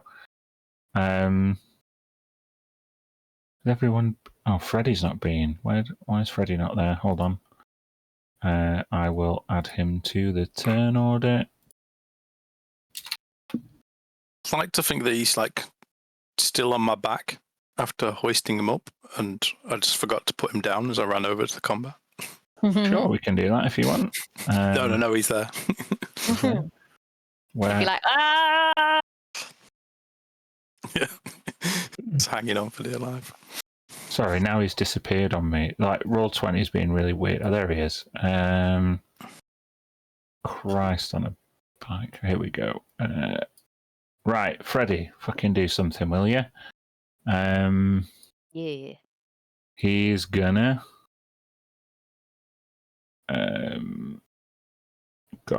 he's gonna... cast... she's going to cast Magic Missile, which he will do and deal. Oh, nice. 20 damage to the Marilith that's already been damaged by buffing it with max damage on 4 missiles. Nice. What's he going to do? He's going to try and start bunching up, and he's going to go out towards... No, he's not. He's not, because Tisha's stunned. He's not going to leave her when she's stunned, so that's what's going to happen. Coronac, you're up. That fire was like instantaneous. It's not still there, is it? No, No, unless it's there are just- flammable objects here, which it doesn't look like. No, there aren't. Okay. I can't get behind it, can I? Because it's a building. Is You it like- can. There's like, it's not a wall, it's like pillars, like casting. Yeah, yeah. It's like an overhang. Okay. 5, 10. Can I get there? Sure. Can I flank it? I don't think it is directly engaged with the because Tilly just cast a spell. It's not in melee combat, so Yeah, Oh. Yeah, not yet, but yeah, he will be. Mm-hmm. Okay, right. Well, I'm there to give Tilly flanking. Just hit it with my sword, I guess. Woo. Yeah. Oh yeah, that'll hit. Plus 4 to that, so 17 plus a d6. 20 damage. How's it looking? This one in particular has been battered from all sides. It's singed and just not looking great. I'll give it a dex save. DC 20. Okay. Crit for a 25. It should take half damage, but you're the boss, so. Well, it'll say it should say in the ability if it's a successful save. It's half damage on a success, yeah. Yeah. Okay. So 7 damage. 7 lightning, yep. Still alive? It is still there. The lightning doesn't seem as effective as you would think. Okay. Finish it. One of them. Nice. Yeah, that'll hit. For 18 plus this, 20 damage. Okay. It's still going. Looking real rough now, this Merilith. I'm gonna keep my reaction. I'll hold on to it, and that's the end of my go. Okay, Mia. Yeah. The one that's getting beaten up, I want to smack it with my spiritual weapon as a bonus action. Oh, but I rolled a 14. Yeah, that'll miss. Oh. It just rolls out of the way as it rides around on the floor. Damn it. And then I am going to use my channel divinity. And instead of turn undead, it's arcane abjuration.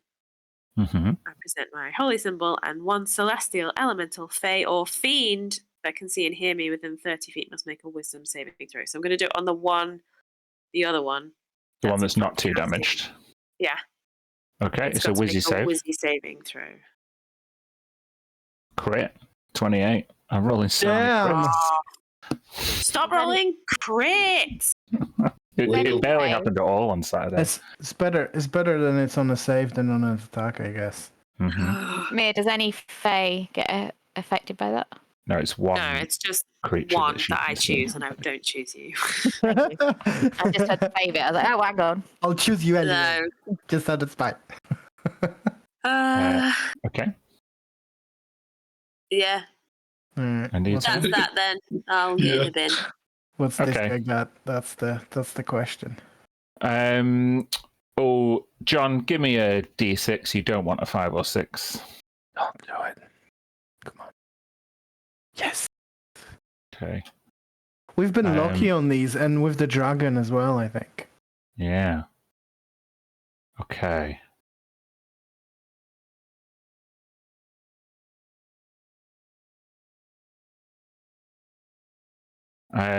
He looks at you, Smoke, and he puts his cold hand on your shoulder and looks towards Coronac, who is kind of bludgeoning this Merilith with his eyes, like, I'd quite prefer it if you stopped that. And both of you... Oh, Andy's not here, that's good. I need you, Smoke, to make a Constitution saving throw. Okay, is this a spell? No, it's an ability. Constitution save. Come on. I need a con save from you, Andy, as well, please. Come on. Come on, Smoke. 27. Ooh, Andy! No! Smoke, you shrug off his hand, but Coronac, this catches you off guard. You now suffer discorporeation, Andy, which means you have become intangible until the end of your next turn, Coronac. Intangible. Yes. He's used Nethermancy to really stop you affecting this reality at all. While intangible, you are incapacitated. You drop whatever you are holding, and you're unable to interact with physical objects. Fuck! But he can't be hit either, right? Yeah, he's intangible. Okay, well, that takes you out for a turn. It's not that bad. Smoke, you get a couple of attacks. Only one of them will hit you, I think. What's your AC? 23. Oh, neither of them will hit you. You keep the pressure up. However, he also has an ability called Zero Dimensional. So he's just going to walk through you and away and not provoke any opportunity attacks. Yeah, he's going to get away from you, I think. 1, 2, 3, 4, 5. Bonus action, teleport. Back up to where he came from. Ah, Cool. Castian. get him.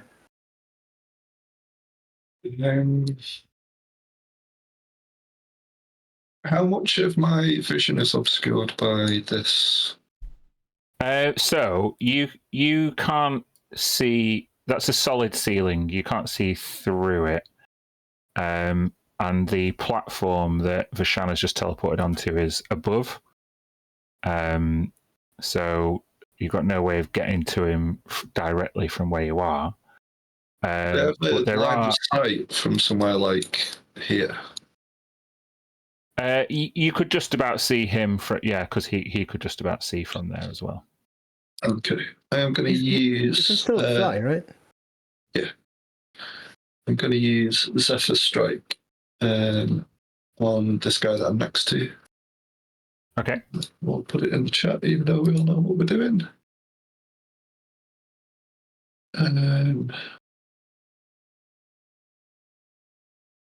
So I'm going to move to here. I'm not going to fly if I can see him from there. When you cast Zephyr Strike, your movement doesn't provoke opportunity. Yeah, cool. And it's increased by 30 as well. Nice. So you dash away from the Marylith.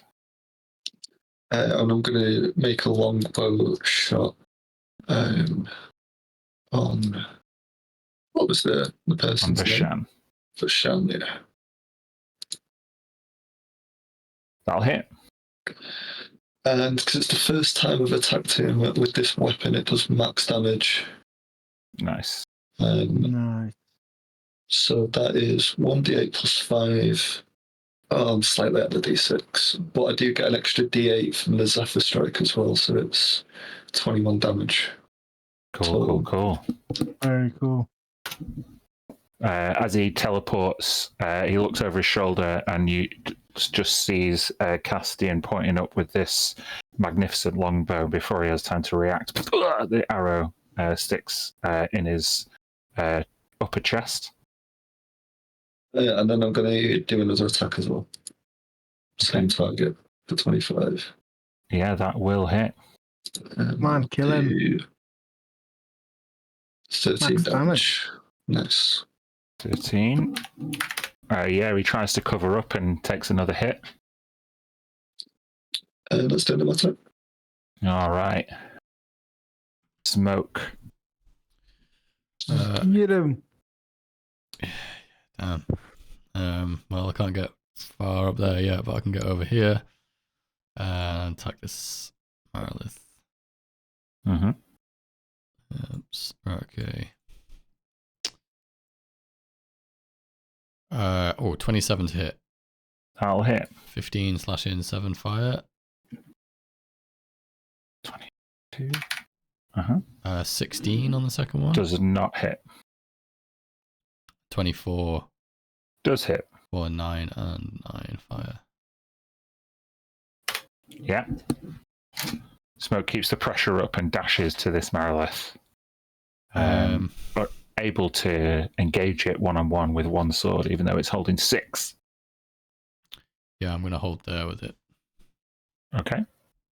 It's now the Marylith's turn. John, I'm going to make you do it again. This is the other Marylith this time. Oh no, it doesn't. I don't need you to roll to recharge this one because this one's not used it. But I am going to make you roll for whether it succeeds. It's a 50-50. We'll do it again. Evens, it succeeds. Odds, it fails. Come on, John. Come on. Any dice. Yes. There you go. It fails to summon some backup. Oof. Do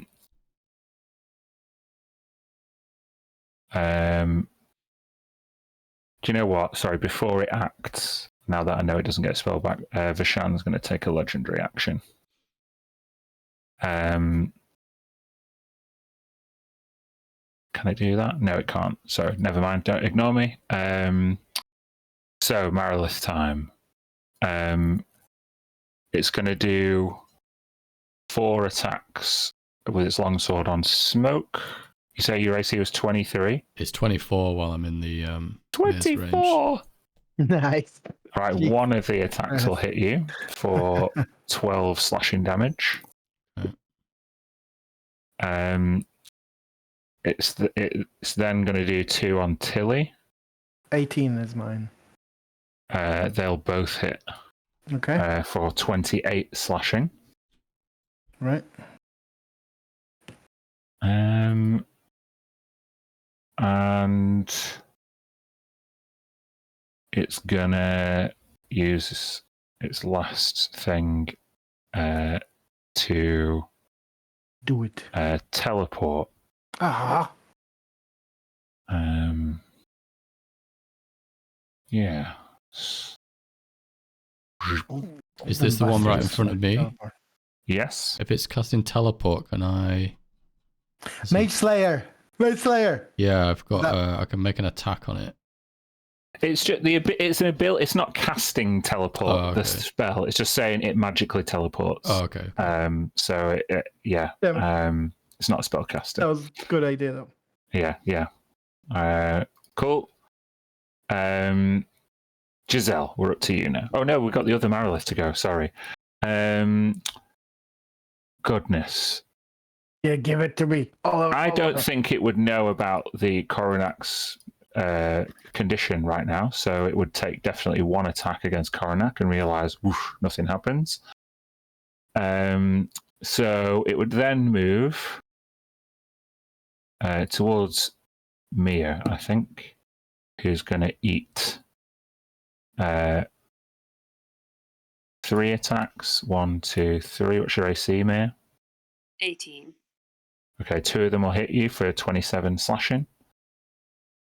So that's Okay. 1 more attack against Tilly, which will hit you again for 15 slashing, Tilly. Okay. All right. Them's the Mariliths go. Oh, this one can recharge. Kirsty, give me a D. No, sorry, it's not a recharge ability. Sorry, I keep thinking it is. It's not. It's a once a day thing.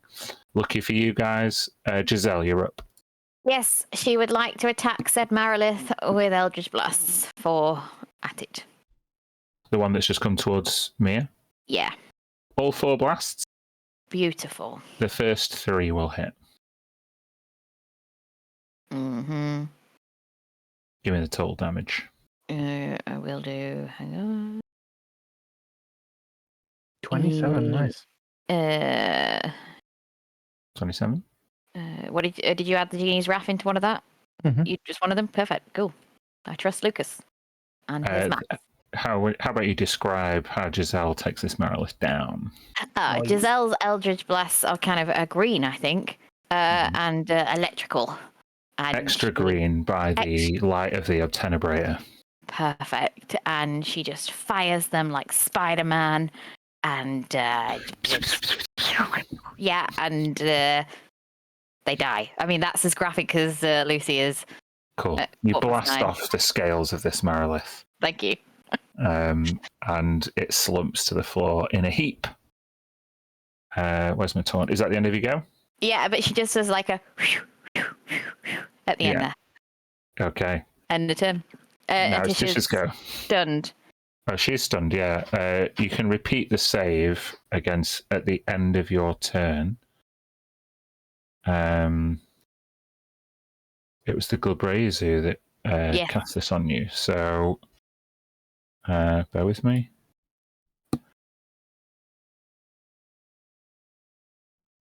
It's a con save. Yeah. Mm-hmm. DC 16. Hey, Beautiful. Tisha comes around. Cool. That's the end of your turn. Mm-hmm. It's now Red's go.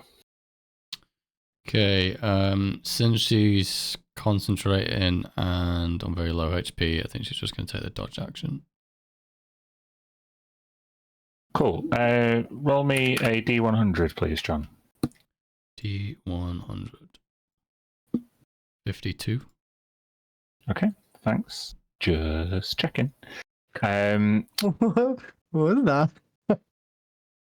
Now we're on to Tilly. Okay. So from where I am, straight ahead, I can't see Vashan. Okay. No, not from where you are. No, there's a So, brass gold rooftop on top between you and him. oh right. Okay. So there is no like if I go forward, there's nowhere for me to jump. Sort of. You could try and jump on top of the building. It's not that high. Depends what your strength score is. So I think it's pretty decent. As Earth Elemental is 20. But you're really heavy, aren't you? Yeah. I mean, it's a bit rude, Dan, but okay. You can jump pretty high. I'll give you an athletics check to jump onto the roof if that's what you want. I would like to try an athletic checks. Hulk jump. Let's do it. Oh god, No. I can re-roll that though. I'm laughing. It's not gonna happen again, is it? Double one. It could. No, Yeah, it doesn't. cool. Yeah, you jump onto the rooftop, and yeah, you can see just below you. There's like a battlement that Vishan is on. Okay, but that will probably be the end of my movement. It's only 30 feet. Yeah, you're probably done your movement there, unless you took the dash action. Hold on, let me just see if I can try something. It'd be difficult terrain as well because it's like gold dome, like it's not made for walking on. Gotcha.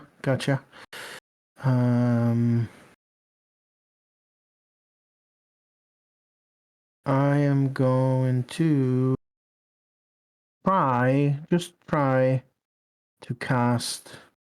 This might not work at all, but it's only first level spell, so why not? I'm going to try cause fear in Vashan. Mm-hmm. So it's a Wizzy save. If he's not. You reach towards him and uttering this ancient primordial language towards him. As you kind of focus in on him, you look, and his hood turns into just really a absence, a void, and the words that you utter towards him echo, and then they echo back at you. Nice. He's going to use his reaction, so I need you to do the wisdom saving throw. Oh, please. you mother! Okay, all right. I'll be so fun. Am I using my own DC or his DC? You are using your own DC. Oh my god! Okay, let's do it. This is gonna be too funny. I'm okay. I'm not afraid of myself. Fine. Yeah, you're not afraid of your own spell. All Good right. shit. All right, that's the end of my go. All right, cultists are down. Freddy's around. Sheesh. He's gonna. I don't know.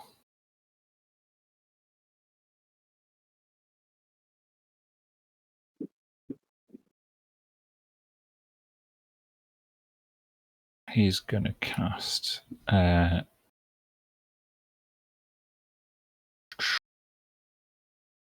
Can't really do a lot from where he is. And he's a bit low on spell slots. Cantrip. Yeah, I guess. Cantrip City. It's 60 feet. He's going to go where Castian is. Sees him firing up there. He'll just about to get a cantrip off from over there, I think. Correct. So we will do a little ray of frost. 17 just hits for 12 cold damage as Freddy casts this ray of frost towards Vishan. Vishan flings his cloak over and protects himself. Freddy shouts, "Damn!" He looks at Castian. Castian, you now know, and Tilly knows because she saw it as well, that Vishan's immune to cold damage. Just worth bearing in mind. Coronac. If I could try and pick up my sword, I would, but I guess I can't move. I can't do anything. So yeah, you reach down, can't pick anything up. You just feel, for you, I guess it just feels almost like you're not here, like a dream you had where you died, or was it a memory? Yeah. At the end of your turn, though, you recorporeate. cool. Mia. You're muted. There you go. Yeah. So we can't see Vishan, or we can because he's Not from where you are. Freddy and Castian are seemingly pointing up, firing some ordnance from the side until he's jumped up, until he can see him. But from where you are, you can't see him. Okay, I'll head towards Freddy and Castian, Mm-hmm. which I could just about make. And can I see him now? Just about, yeah. Okay.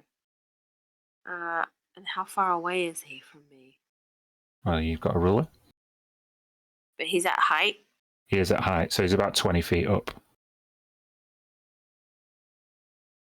So that's fine for like a 60 foot. 60 foot, that Freddy used 60 foot from where he is, so. Okay. He can take a big, juicy, sacred flame. Gotta love the cantrips right now. Gotta love the cantrip. Got to make a dex save. He fails. Nice. So he takes 22 radiant damage. He looks towards you and absorbs your radiant damage. Oh. What an absolute piece What of an shit. absolute He's got a fair few What immunities. fucking bastard. heathen. Oh, if only there was a sword that was resistant to immunities. Yeah, if only. So funny you all just ignore the six-armed giant on your other side. But we got. I mean, I didn't ignore him. I'm heading towards him, but there wasn't that much I could do. Yeah. I'm done. Thanks. It's Vishan's go now. Although no, at the end of your turn, he's going to take a legendary action. He's going to do the same thing. He can only he can see you, Castian. You were the first one to fire at him. He's going to look down at you as well. He's going to use the discorporeate ability once more. So a con save from Tilly and Castian, please. Okay. Oh God. That's I'll a never fail come back. for Castian. Yeah. Gone forever. He's been erased from history. Yeah. And Tilly also fails. With that in mind, Vishan is going to float over to the top of this roof. Totally not bothered about Tilly, now that she's kind of faded away. And he's going to,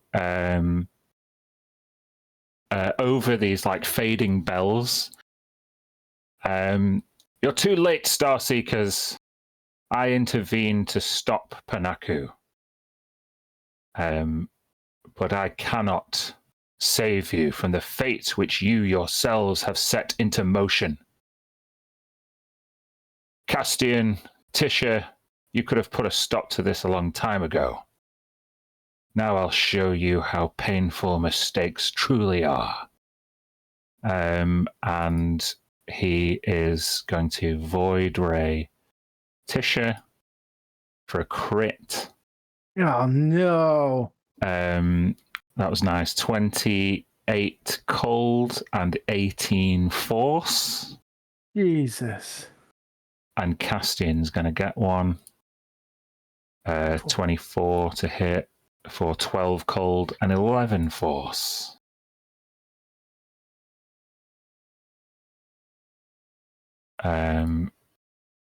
He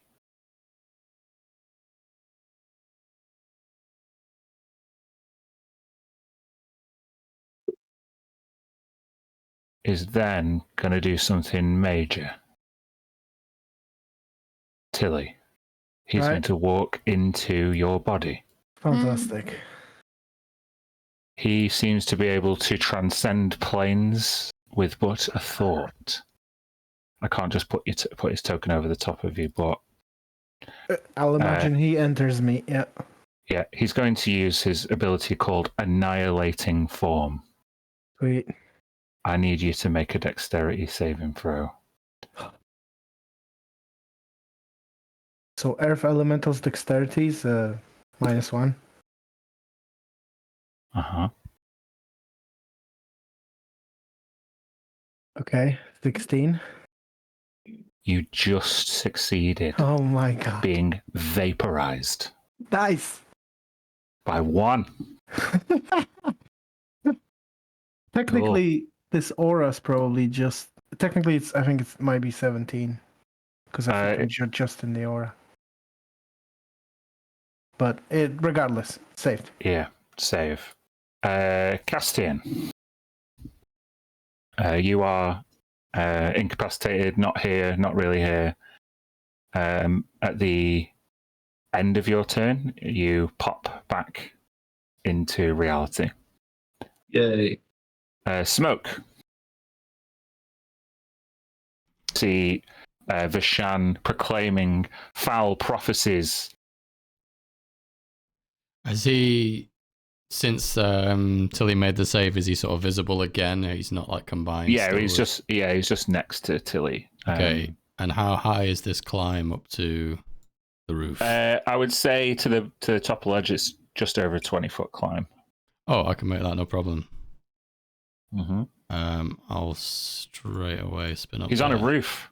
Yeah. He's provoked Smoke. It's the wrong This place is to be, his pal. favorite terrain. We all know this. Okay. 21 to hit. That will hit. 14 slashing 10 fire. I'm going to add on a maneuver as well for the trip attack. Let me just double check. Trip attack is strength saving throw. DC 19. Mm-hmm. I also get Fail. to add. Oh, nice. So he goes prone and takes an extra 4 damage. Okay, he's looking rough as you bound up the stone wall. You leg him up with the tiger's claw, and the back of his head smashes off the golden dome. You can see blood then coming from his nose and his ear. Nice. He looks weak. Was that my first? Oh, it was just my first, isn't it? Yeah. First one, yeah. That's with advantage. Okay, so 20 to hit. Yeah. 9 slashing 3 fire. 9 slashing 3 fire. Yeah. You jam the blade down into Vishan, and you swear you feel it just touch the metal, as if this sword has gone straight through him. If he was he ever really here? Maybe for him that's less of an important question. However, you do see Vishan like cough up a load of black blood. Mm-hmm. He's looking like he's on death's door. Okay, come on, third attack. Nice. 31 to hit. 16 slashing, 5 fire. How do you finish for Shan? Oh, nice. I think it's just after that last one goes in and he sees him cough up blood. I think the last one isn't even a strike. He just kind of like twists the sword gifted to him by Vida, and it kind of like makes an engulfing flame to like try and finish him off. Yeah, the black blood that it emits from Vishan at that moment, you realise is like almost flammable, and he sets ablaze. And as you like stomp out the blazing cloak, there's nothing. But yeah, you destroy Vishan. He is toast. A Void Walker, a Nethermancer. Is that the end of your turn? Yes. Yeah, I'll stay up there. Cool. So Maryliths go. After taking a breather, the Marylith's going to come back and go for Mia.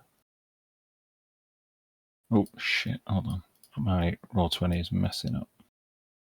Please, I'm not going to turn the token round. Okay, Mia. Let's eat some attacks, shall we? This one can still try and summon a demon, so I need a dice roll from you. Evens, it succeeds. Odds, it fails. Oh. So yeah, odds, it fails. That's good. So you're now going to take these 6 longsword attacks. 6? Yeah. What's your AC? 18. 18. That means 4 of the 6 will hit and 1 of them's a crit. No, it's not. I'll undo it. Okay. So with the 4 hits, we're removing the crit is 57 slashing damage. Oh my god. Fucking hell. Great. Cool. Great healing. It's now Giselle's go. Giselle is going to be like, whoa, I need to get back in this circle. She's going to come back in. There. And she's going to, again, Eldritch Blast the Marylith. Eldritch Blast. Come on, finish him. At least 1 crit. I can see it. Oh no. Well, yes, but I didn't get it. I know. 23? 2 of those will hit. Oh, okay. 15. Oh, well, what is it? 15. 15. 9 force plus 6 Genius Wrath, yeah, 15. Yeah. Okay. Giselle hurries into the silver mist aura, throwing as many Eldritch blasts as she can towards the Marylith. End of turn for Giselle. And now Tisha. And Tisha is going to firebolt the Marylith. Come on. 18? Just hits. Oh, nice. Oh, that's Giselle's. That's Giselle's damage. Damn it. Oh, damn it. You did everything. I did everything to buy Giselle. I'll do it from Tisha. no. Hang on. Oh, now you're going to miss. You have to re-roll. I am in Tisha's. That's weird. Can Giselle firebolt? Yes, she can. Okay, fine. Let's try that again. It says it on roll 20. Oh, same roll. Same roll. 18 Here we does go. And same roll again. Same what roll. the fuck? We'll take that. Did you do 29 control C, 29 control V? fire. You did, didn't you? It was Say meant to be. Yeah. It's meant to be. Okay.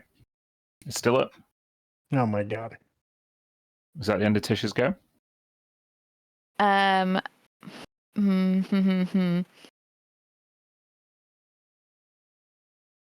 Is it basically very hurt now or No. no? This one escaped without being attacked very much. Is it magical? Is it magic? What is what magical? The Marilith thing. It has the capacity to cast magical spells and effects, but it isn't inherently magical. It's demonic. What are you doing, Lucy? I'm just trying to understand whether this I'm gonna works. change I've it. still got my into blood magic. stuff, right? And I've not hardly used any of it. Blood curse of negation. A creature that you can see within 30 feet of you becomes cursed to be unable to harness magical energies until the end of its next turn. While cursed, if the creature attempts to cast a spell, use a magical item, which I think is his swords, or activate a magical effect, the creature must make a con save. Yeah, cool. You can do that if you want. I'm going to Blood Curse of Negation, the Marilith. Sweet. Choice. So does it just happen, or do I have to make a save against it? The creature must make a con save throw, or take Okay. 1d12 necrotic damage and lose the spell being cast. So, yeah. Oh, okay. So that's when it casts the spell. So it is cursed, and I only have to roll when I want to use a magical thing. Yeah. Well, then So it is that's got. what it sounds like without looking at the description. That's what it sounds like. I'll pop it in the thing, but I think that makes sense. Blood curse.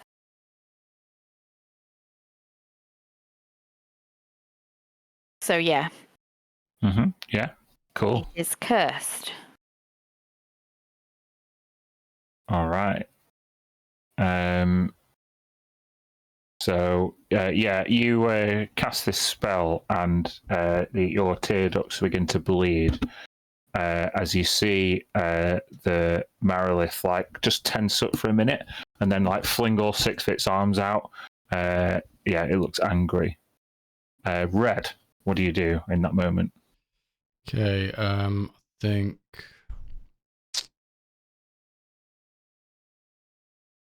let's try Toll the Dead. DC 23. What does he say? Wizzy save 26. Ah, Oof. Okay, no fucking effect. So bastard. just gonna kind of move a little bit further away. Try to keep Yeah, concentrating. you I don't want to bunch up wanna- too much. Don't want to lose that concentration. Nope. Okay. Tilly, at the end of your turn, you can come back to reality. I'm solid and don't even know how Yeah. close I came to total To being destruction. annihilated. Yeah. Nice. Okay, now it's Freddy's go. Frederick. Goodness, he's just gonna have to cantrip, I think. He's gonna Ray of Frost again, and it'll hit the Marilith for 23 cold damage. Nice. As he steps next to me, but just in melee, ranged attack range. Coronac, you're back in the land of the living. I have 40 feet of movement, and that Marilith is exactly 40 feet away. Nice. Boom. Boom. Great diagonal run. I love it. Yeah. He was doing the NFL trials in hell. He was, yeah. He was just running wherever he was. Yeah, and he's just going to say something really poignant, but it escapes me, so I'm going to hit him with my sword instead. Is that a 1? 15? It's a 1. Make a dexterity saving throw if you would. Oh, Great. fuck's sake. This is good. Oh my God. god. You run so fast, and you don't manage to get your stance right. And yeah, you trip and wave clambers to the ground. Just as you let go of him, you hear, "Be more careful." I would like the Marilith to make a dexterity saving throw.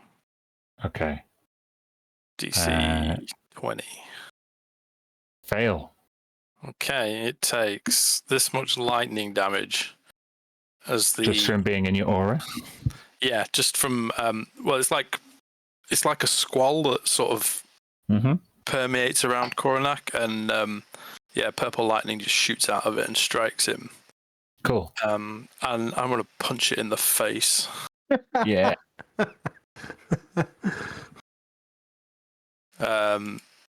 Yeah. There's the button. Fuck off. Oh no! My that one. God. You gotta punch yourself in the face. Jeez. Drop your fists. I'm just going to get you to make another dexterity saving throw. Oh my God. That's so bad. Well, at least Yeah, you don't fall over. But yeah, you're fine. Yeah, he's so angry, and the squall is like getting really flustered, and there's purple lightning shooting out of him. But he almost looks like he's crying because he's like falling over not himself. lucky today at all. And that's the end of his go. Okay, Mia. Coronac does his best. As he runs up alongside you, you are now also within this purple lightningy squall as the Marilith braces itself. What do you do? I'm gonna try and bop it with the scepter of Severus. Oh, bop it. Nice. Bop it. Oh, I rolled a 13. That will miss it also. Oh, Maybe when Coronac goes for the unarmed strike, he just knocks you slightly out of the way, and you just miss with the scepter of Severus. I've been absolutely fucking useless in this fight. This guy is surviving against all fucking odds, I'm saying. He is. Is that the end of your turn? No.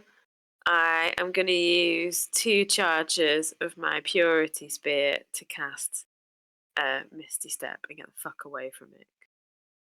Okay. Sorry, everyone. I don't think my aura's that helpful anyway. That's 1, 2, fine. 3. 1, 2, 3. Smoke still has a chance to finish it off before it goes. So Yeah. Vashannon's gone. Castian, were you in the land? Are you back now, or were you? Yeah, you said it was the end of my You're turn. back. Yeah, so it's your turn. So first longbow shot. I've not shot this target, so it's an advantage for max damage. That'll hit. So it does 19 damage. Cool. And second shot, 29. yeah. A dab hand with the longbow. 12 damage. 12. Okay, the Marilith's looking a bit rough now. 2 precise shots administered from Castian. Is that the end of your turn? It is. Smoke. Okay. How far is it down again? It's about 60 feet in a straight line from where you are. Okay, so I mean, I'd have to dash, but that's not. Because I haven't stayed still. Oh, actually, I haven't used my feline agility yet during this combat. So yeah, okay, first time I can use it. Yeah, I'll get all the way down there then. Cool. Swunk. Let's get some. You can run around it. Yeah. Okay, 28 to hit. That hits. 15 slashing, 12 fire. How do you destroy this Marilith? Oh, nice. I think it's just like a run through, just bounds down from the roof and then just basically run straight through its space and just cleave it in half on the way. Do you say something like, "This is how it's done to Koronak"? I'll just give him a look, and then I'm like, I don't want to say anything. No, it's not the time for it. Okay. Don't kick a Goliath when he's down. So you the Marilith squirms and squeals as you stab it straight through, and it flailing around. It then collapses in a abyssal heap of blood. That means all the hostile creatures that are currently on the map are gone. So yeah, we can go out of initiative order. You can tell me what you want to do. We need what, 40 odd more seconds for concentration Yeah. on the banishment? They're Yeah. not coming back, are they? No, they're not. I'll give you that. If you succeed, if you concentrate for another 40 seconds, Basically, those like good another 6 rounds. Yeah. are done. Very nice. I'm gonna drop the form, get back to Tilly form, and get back to all of them and say,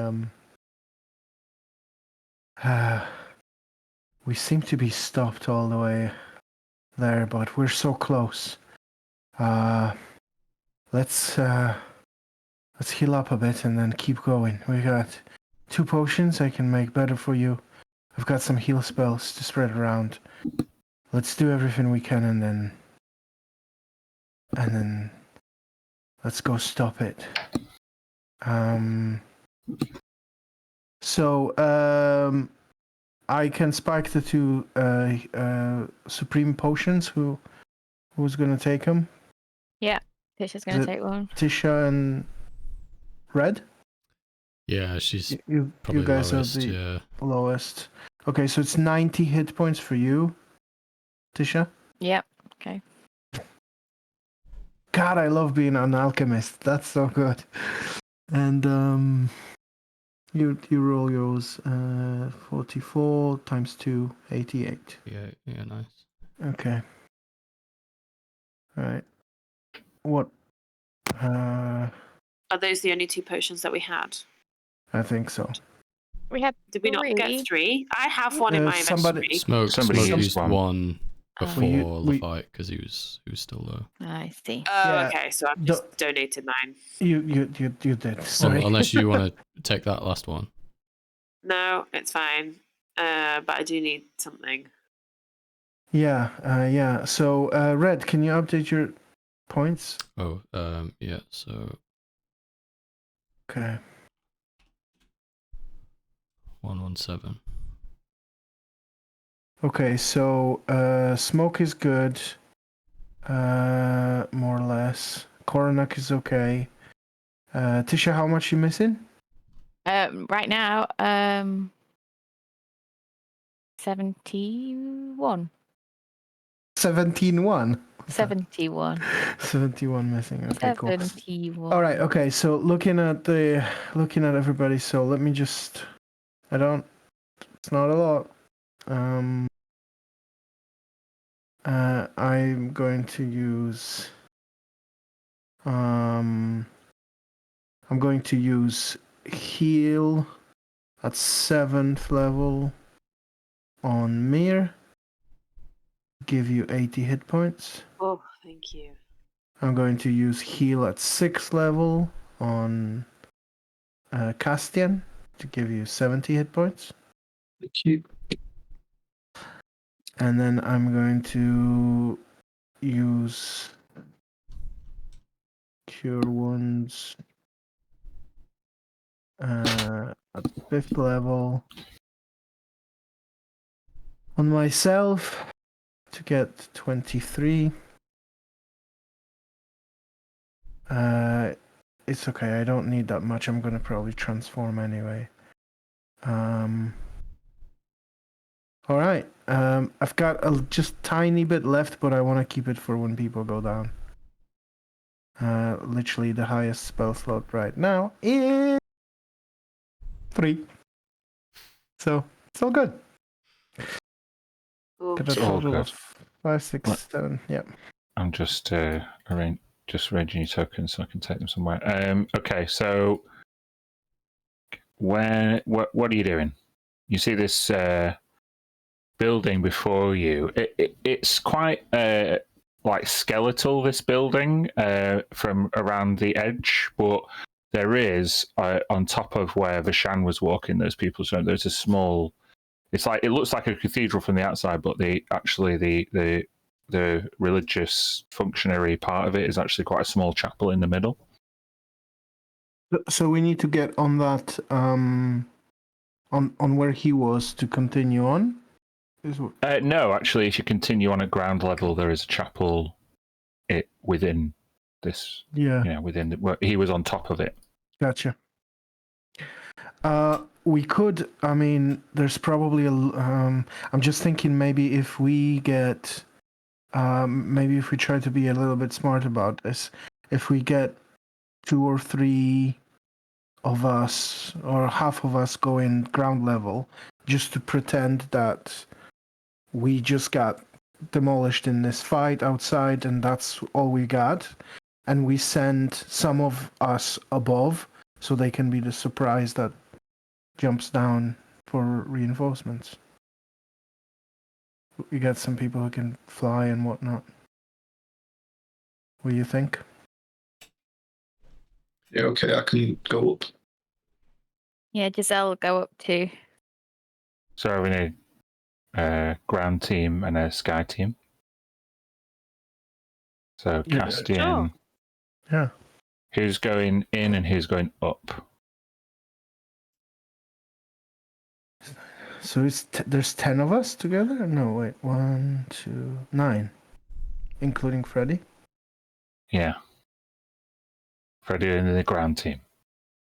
Alright, so maybe 4 top team and 5 ground team. I'm going to shift into an air elemental with a fly speed and follow them. Yeah, and Giselle's gonna cast Tasha's otherworldly guise to sprout some wings. Okay, I just need to know who's the ground team and who's the sky team. So for now, it's me, Castian, and Giselle. Anyone else joining us? I can grab somebody. I'm definitely ground team. Mm-hmm. Yeah, I think that makes I want to be on sense. the ground. I can be Those- sky team if the you can smoke- grab me.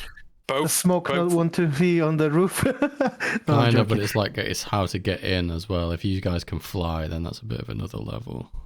Yeah, I'm gonna pick up Mayor, Mhm. and Okay. we'll form the sky team. Okay. And the rest of you just pretend that we were killed. If there is an opportunity to see it, I don't know. Red will be on the ground team, but she's going to cast invisibility on herself.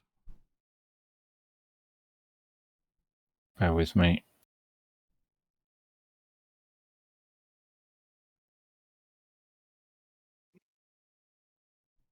My roll 20 is just so messed up for me. It's really frustrating. Oh, okay. Please stop. Right.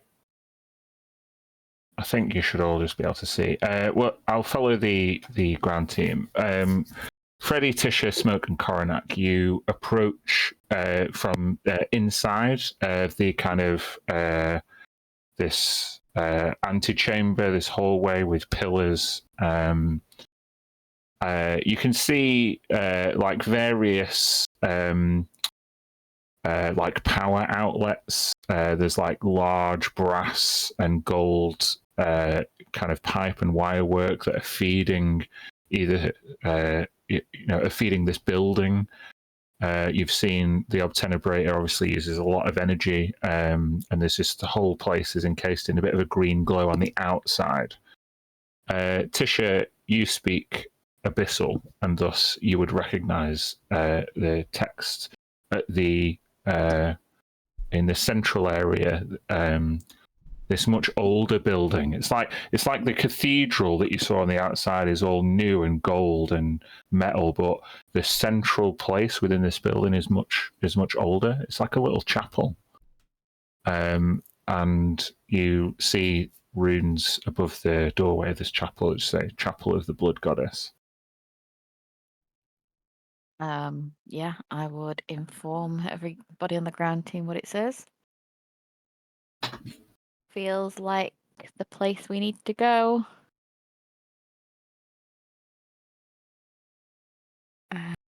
Freddy nods. Turn to Smoke and be like, just like old times, eh?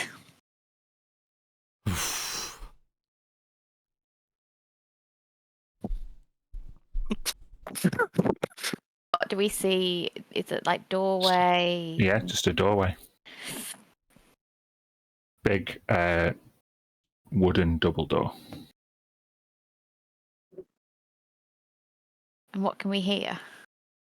Nothing. Yeah, Red will drop invisibility and cast Detect Magic. Where was Red? Which team was Red on? On the ground team? Ground, yeah. Oh, I'm sorry. I just didn't see Red's token anywhere. Oh, sorry. She's It's beneath the Gilbrazu token for me. Oh. There we go. Detect Magic on the doorway? Yeah. Doesn't seem sealed. In fact, the doorway is partially damaged. So it's actually just cracked slightly. Okay, is it enough to peer through a hole? You can make a perception check.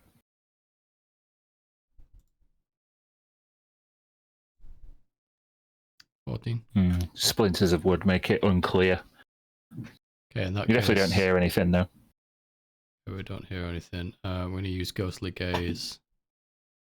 Whoa, it does not want to give me the description of that. Oh, there you go.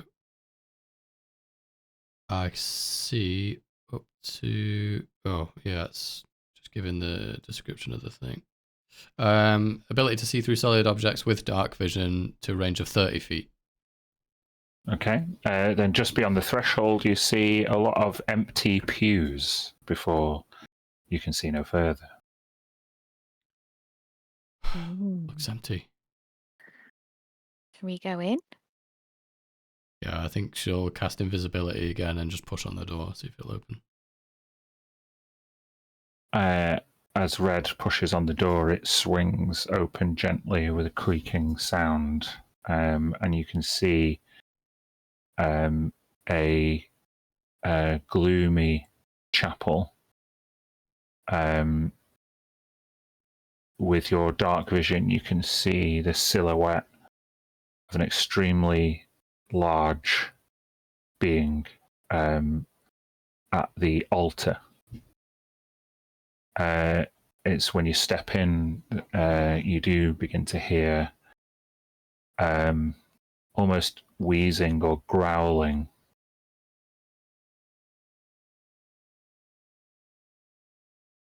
But it's from the entrance of the chapel. It's unclear what is ahead. She'll whisper something up ahead. And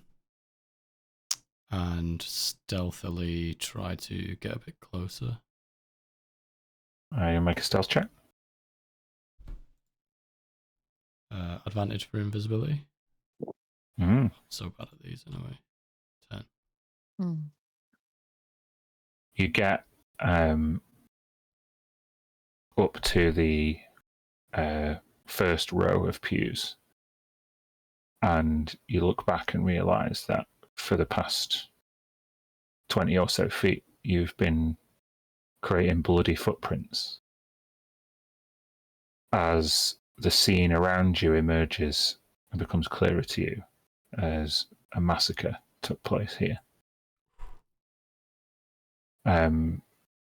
As you look up, realising that you may be a bit more visible than you thought. You can see the almost spent force of the young blue dragon, Voltraxis, caked in blood, heavily wounded at the altar of the chapel of the Blood Goddess.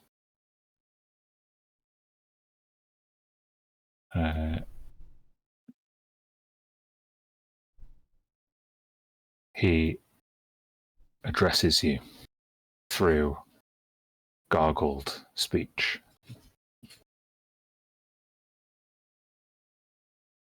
I did my best.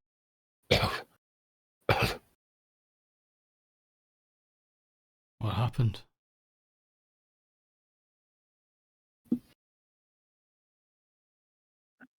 When the shield came down,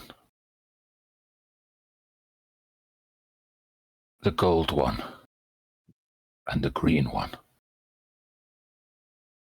were able to slip by the defenses. I saw you dealing with the amethyst terror. Oranax felt time was of the essence.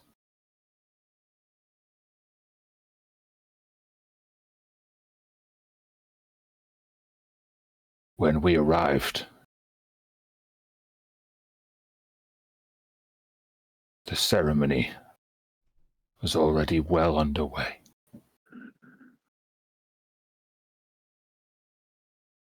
The congregation was filled with dangerous foes. Concentration of power. Perhaps I underestimated them. One such guest was more dangerous to people like us than I've ever seen.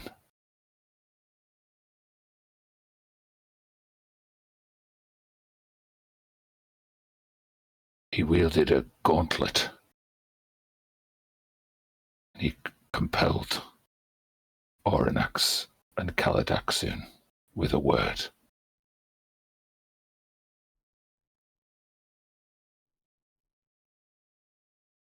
The ministers,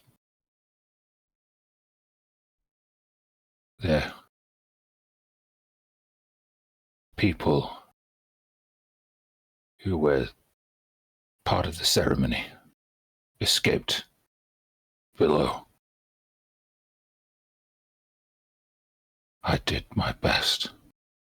And he looks around at all of the people Voltraxis has eaten / murdered. He then rests his head down on the altar.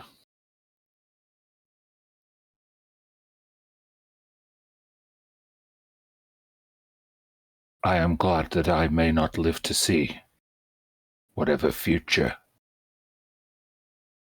they are shaping. But I cannot face my older brethren.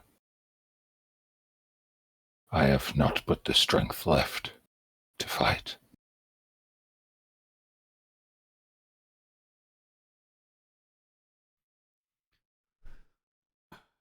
The person who wielded the Hand of Greed, did you recognize them? Could you describe them? Was it, and I'll describe the appearance of Manchun. Human mage in a dark cloak. Yes.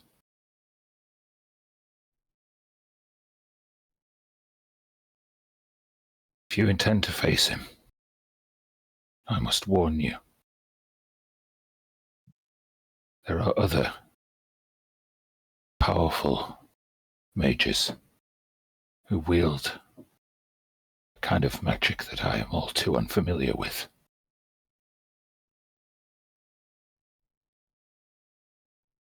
I can help you, but it may be my last act on this plane of existence. I must go to my queen.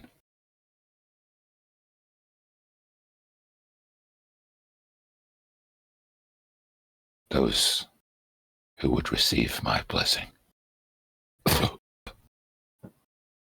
Step forward.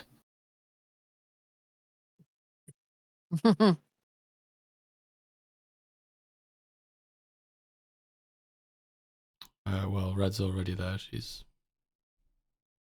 right next to him. Tisha goes forward.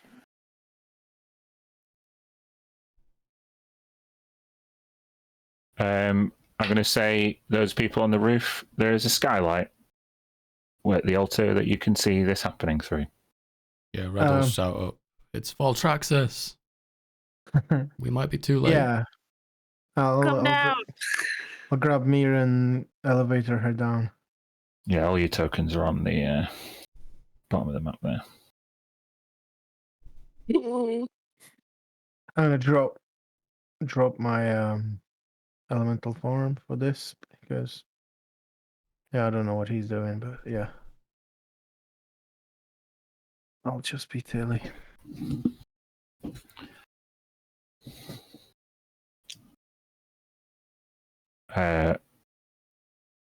Voltraxis. You can see the light fading from his eyes. And with his last act on this plane of existence, you've seen Oranax do something like this, but this is a blue dragon, not a gold dragon, a weaker, more spent force. However, you can choose how this blessing affects you.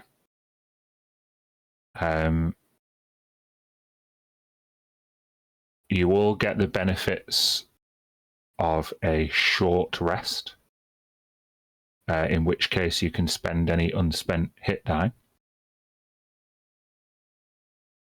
and refresh any abilities which refresh on a short rest.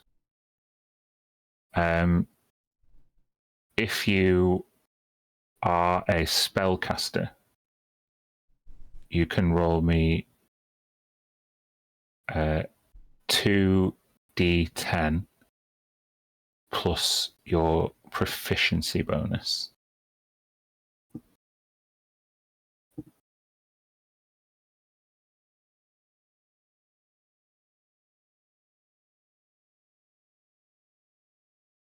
Nice roll, Mir. 24. Nice, good rolls. 22 for Giselle. Okay, 2d10 plus your proficiency bonus.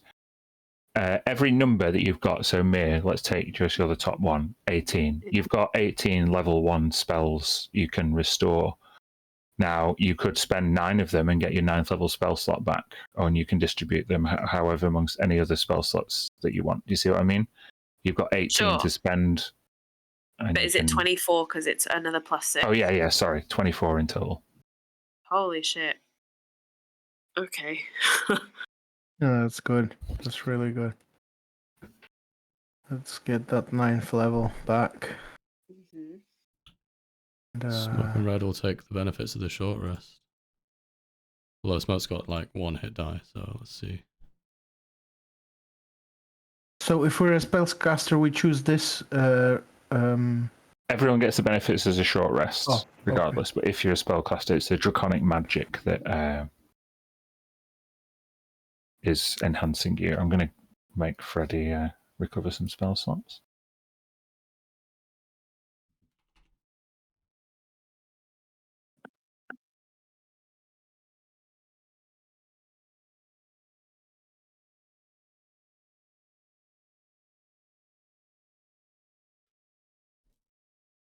Okay, I'm gonna pick 9th and an 8th, which is exactly 17.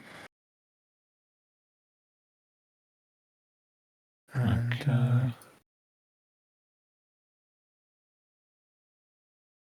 Got 11 hit dice, so let's just roll them all. All right. We're back. Somewhat. Somewhat back.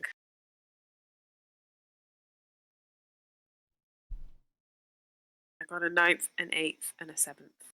I didn't That's spam all good. my hit dice, but I did enough to top myself off. So I've just done that.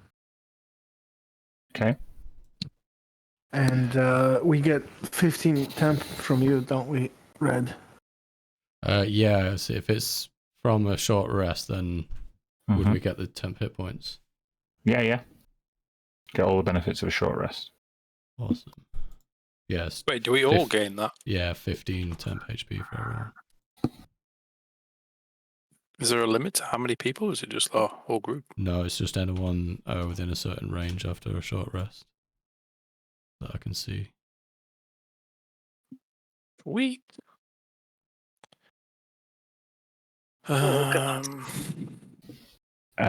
Voltraxis expels his last breath, and this crackling electrical blue air just crackles between you all. And with that reinvigoration, the last of Voltraxis's force is spent, and he points towards the back of the chapel and dies. Oh, God. Oh, Red will put a hand on his head and just saying draconic, be at peace.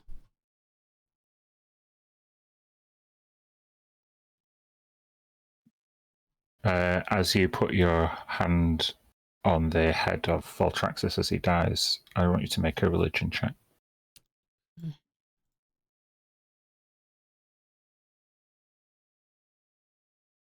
29. With a 29, you see a flash, a molten fiery landscape. And in the distance, as imposing as a volcano and 10 times as destructive, you get an image in your mind of Tiamat, the Dragon Queen, Wow. his goddess. Whoa. he was bad, but he helped us.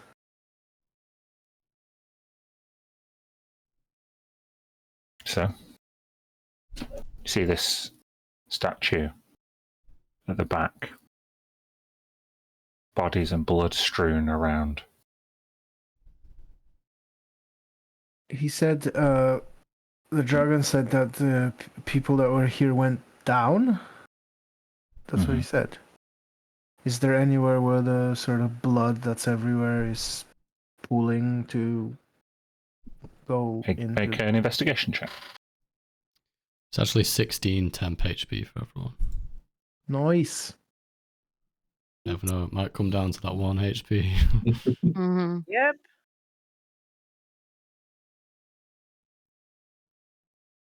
With an 18, yes, you see at the base of the statue, there is a lever that is still in the pulled down position, and access to a subterranean cloister, it seems possible, just by pulling out a small door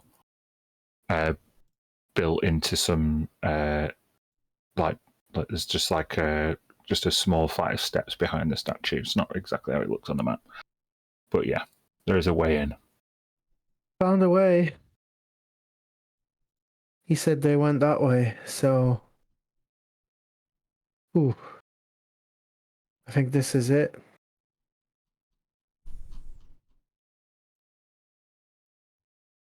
Got a bit more in me after his blessing.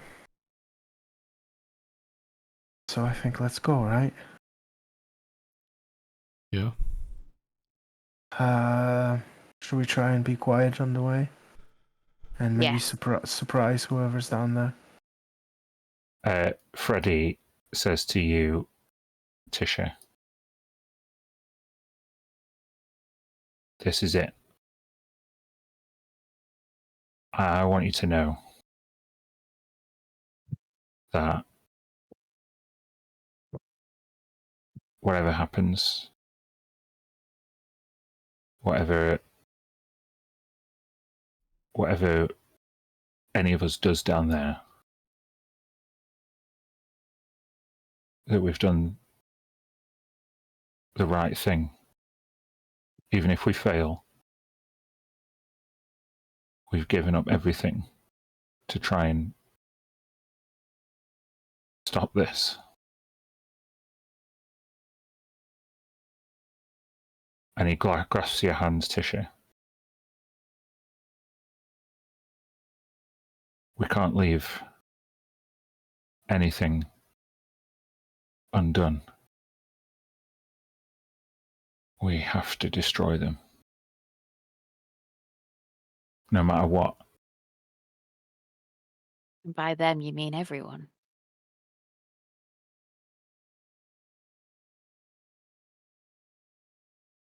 Your grandparents, Zetsu.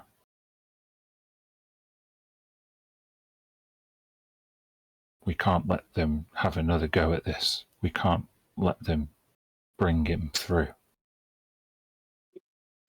Tisha looks at Castian. What's he doing? He has a very stern look on his face, and he's listening intently to your conversation. And then she looks back at Freddie and says, I think we're all prepared for that. We can. He struggles to stop a tear running down his cheek and he wipes it. Gives a big exhale. Are we ready? We can still try to save Tara, though, right? If we can. Who knows? No. No. Don't forget the poison. Oh, yeah. Shaktari's kiss. Okay. Well, I guess it's time to give them all a kiss. Good night. Astian and Tisha, as you walk down the stairs to this subterranean cloister, you see hemocraftic runes, two of which you recognize. They seem to be pointing the way to what is described as the threshold of eternity. And with that, The threshold of eternity. I will take you there. Dun-dun-dun. Dun-dun. You go down into this subterranean cradle. And it seems as though the prime attendees of this auspicious ceremony are engaging in a final act.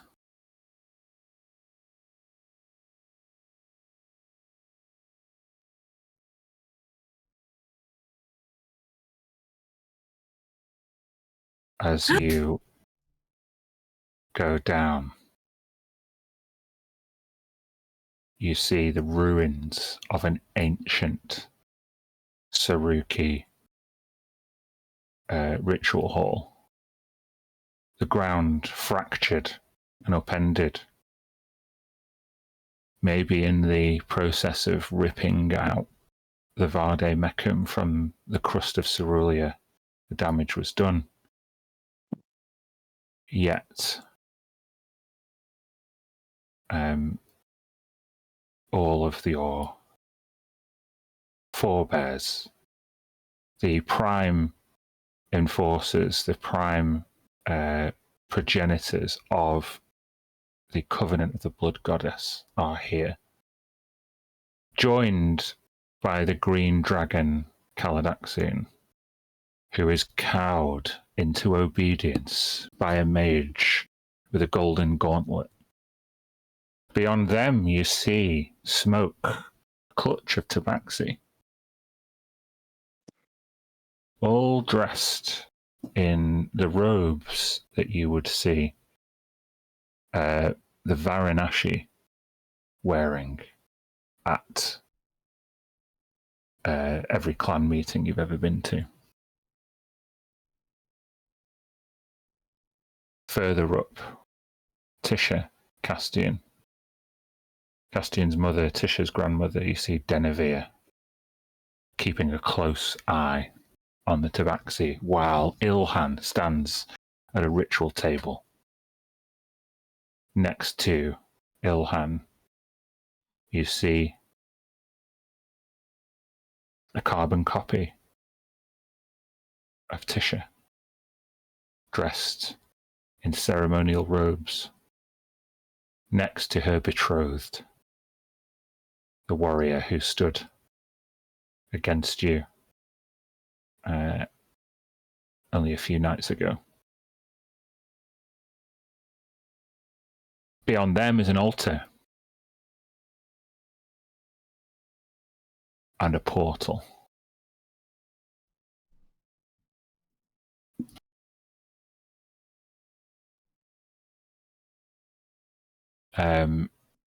Ilhan is attending to some preparations, and Denevere is the first one to shout up.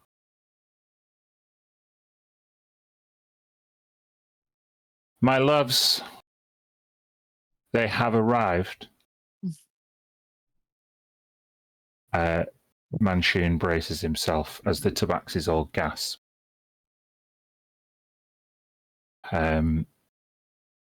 Ilhan, without looking up, scowls. We must see to them quickly. We cannot be allowed to fail at this very last hurdle. Zetsu steps forward and goes to address you all. But the person inhabiting Tisha's body stops him.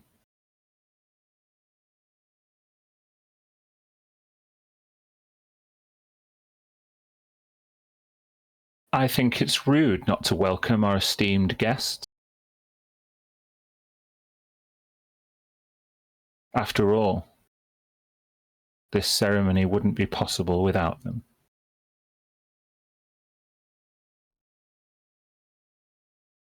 I must thank you, Starseekers. You freed me from my prison, where my father would have had me languish until he'd built his perfect machine and denied me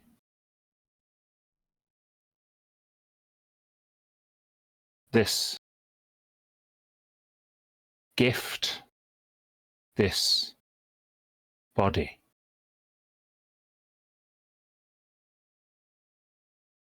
What good is a body if you cannot feel the touch of another? And she goes and graces Zetsu's face with a light caress before kissing him. Gross. She's mentally a child still. That's just wrong. Needs a snake. Time thing.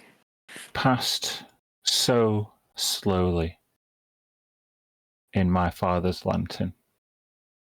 I feel like I've been waiting decades. And now you're here. It was lonely.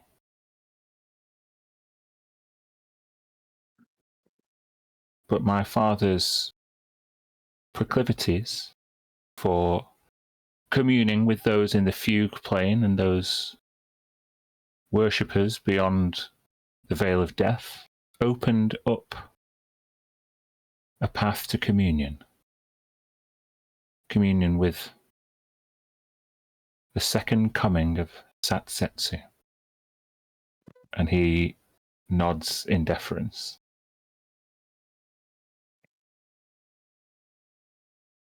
It is our union that was prophesied a millennia ago. And all of the pieces have fallen into place.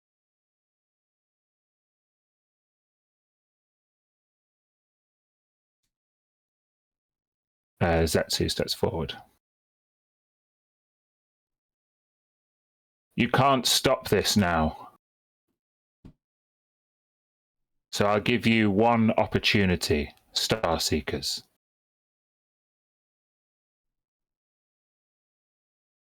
Allow us to complete the ritual unharried and take residence at our side as we rule from the sky above Dendar's new dawn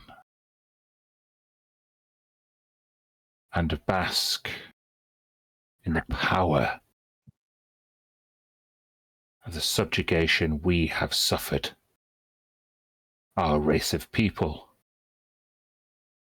for a millennia. Throw down your arms and bear witness to the second coming of fear itself. There is no stopping him. What say you?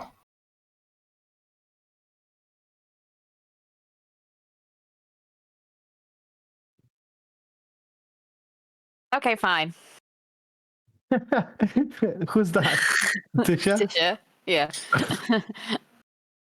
She stands forward and she's like looking like she's gonna just join in. And then she goes, fat chance of that, and then casts Fireball. You're just immediately going for it? Yep. All right, we'll just go straight to rolling initiative, sure. Oh my god. Nice. Do, do, do, do, do, do. Tilly's not here. Ooh. Oh, I'm sorry. I don't know why. Roll20 is really fucking up for me. Where, what? Oh, where? In Earth Elemental form? No. Her regular She's in regular form. self, yeah, because she did that for the blessing. All right, sorry, hold on. Where did she go?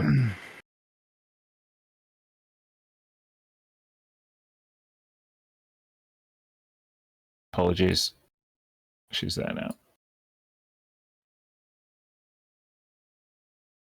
Okay. Now,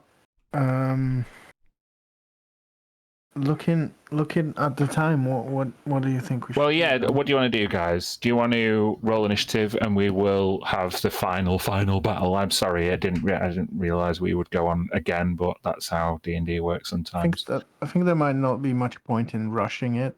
Mm. Because what Don't know we're if it'd gonna be do in the possible next with this 30 many minutes. Oh, it wouldn't be. Like, Trust This me. is literally gonna take 4 hours of fighting. I'm not sure it'll If take that this long, is- but if it's it's a- It's definitely going to worth take it. more than 30 minutes. yeah. Oh, I agree. Well, I mean, yeah, the fight outside took 2 hours, so Yeah. I would be absolutely okay with finishing it. It just depends. Can we wrangle our guests for one last dance? And I can't do next. Wouldn't be next week, yeah. Wednesday, So we would have to be Maybe the be in a few 6th. weeks or something. A couple of weeks. unless we change the day. We So it's can not- close the stream and We can figure Yeah, that we out can if we're willing discuss. to commit to another one then, yeah? Mm. Yeah. Cliffhanger then for now. Yeah. For sure. Ooh. Watch this space. Yeah. Till next time.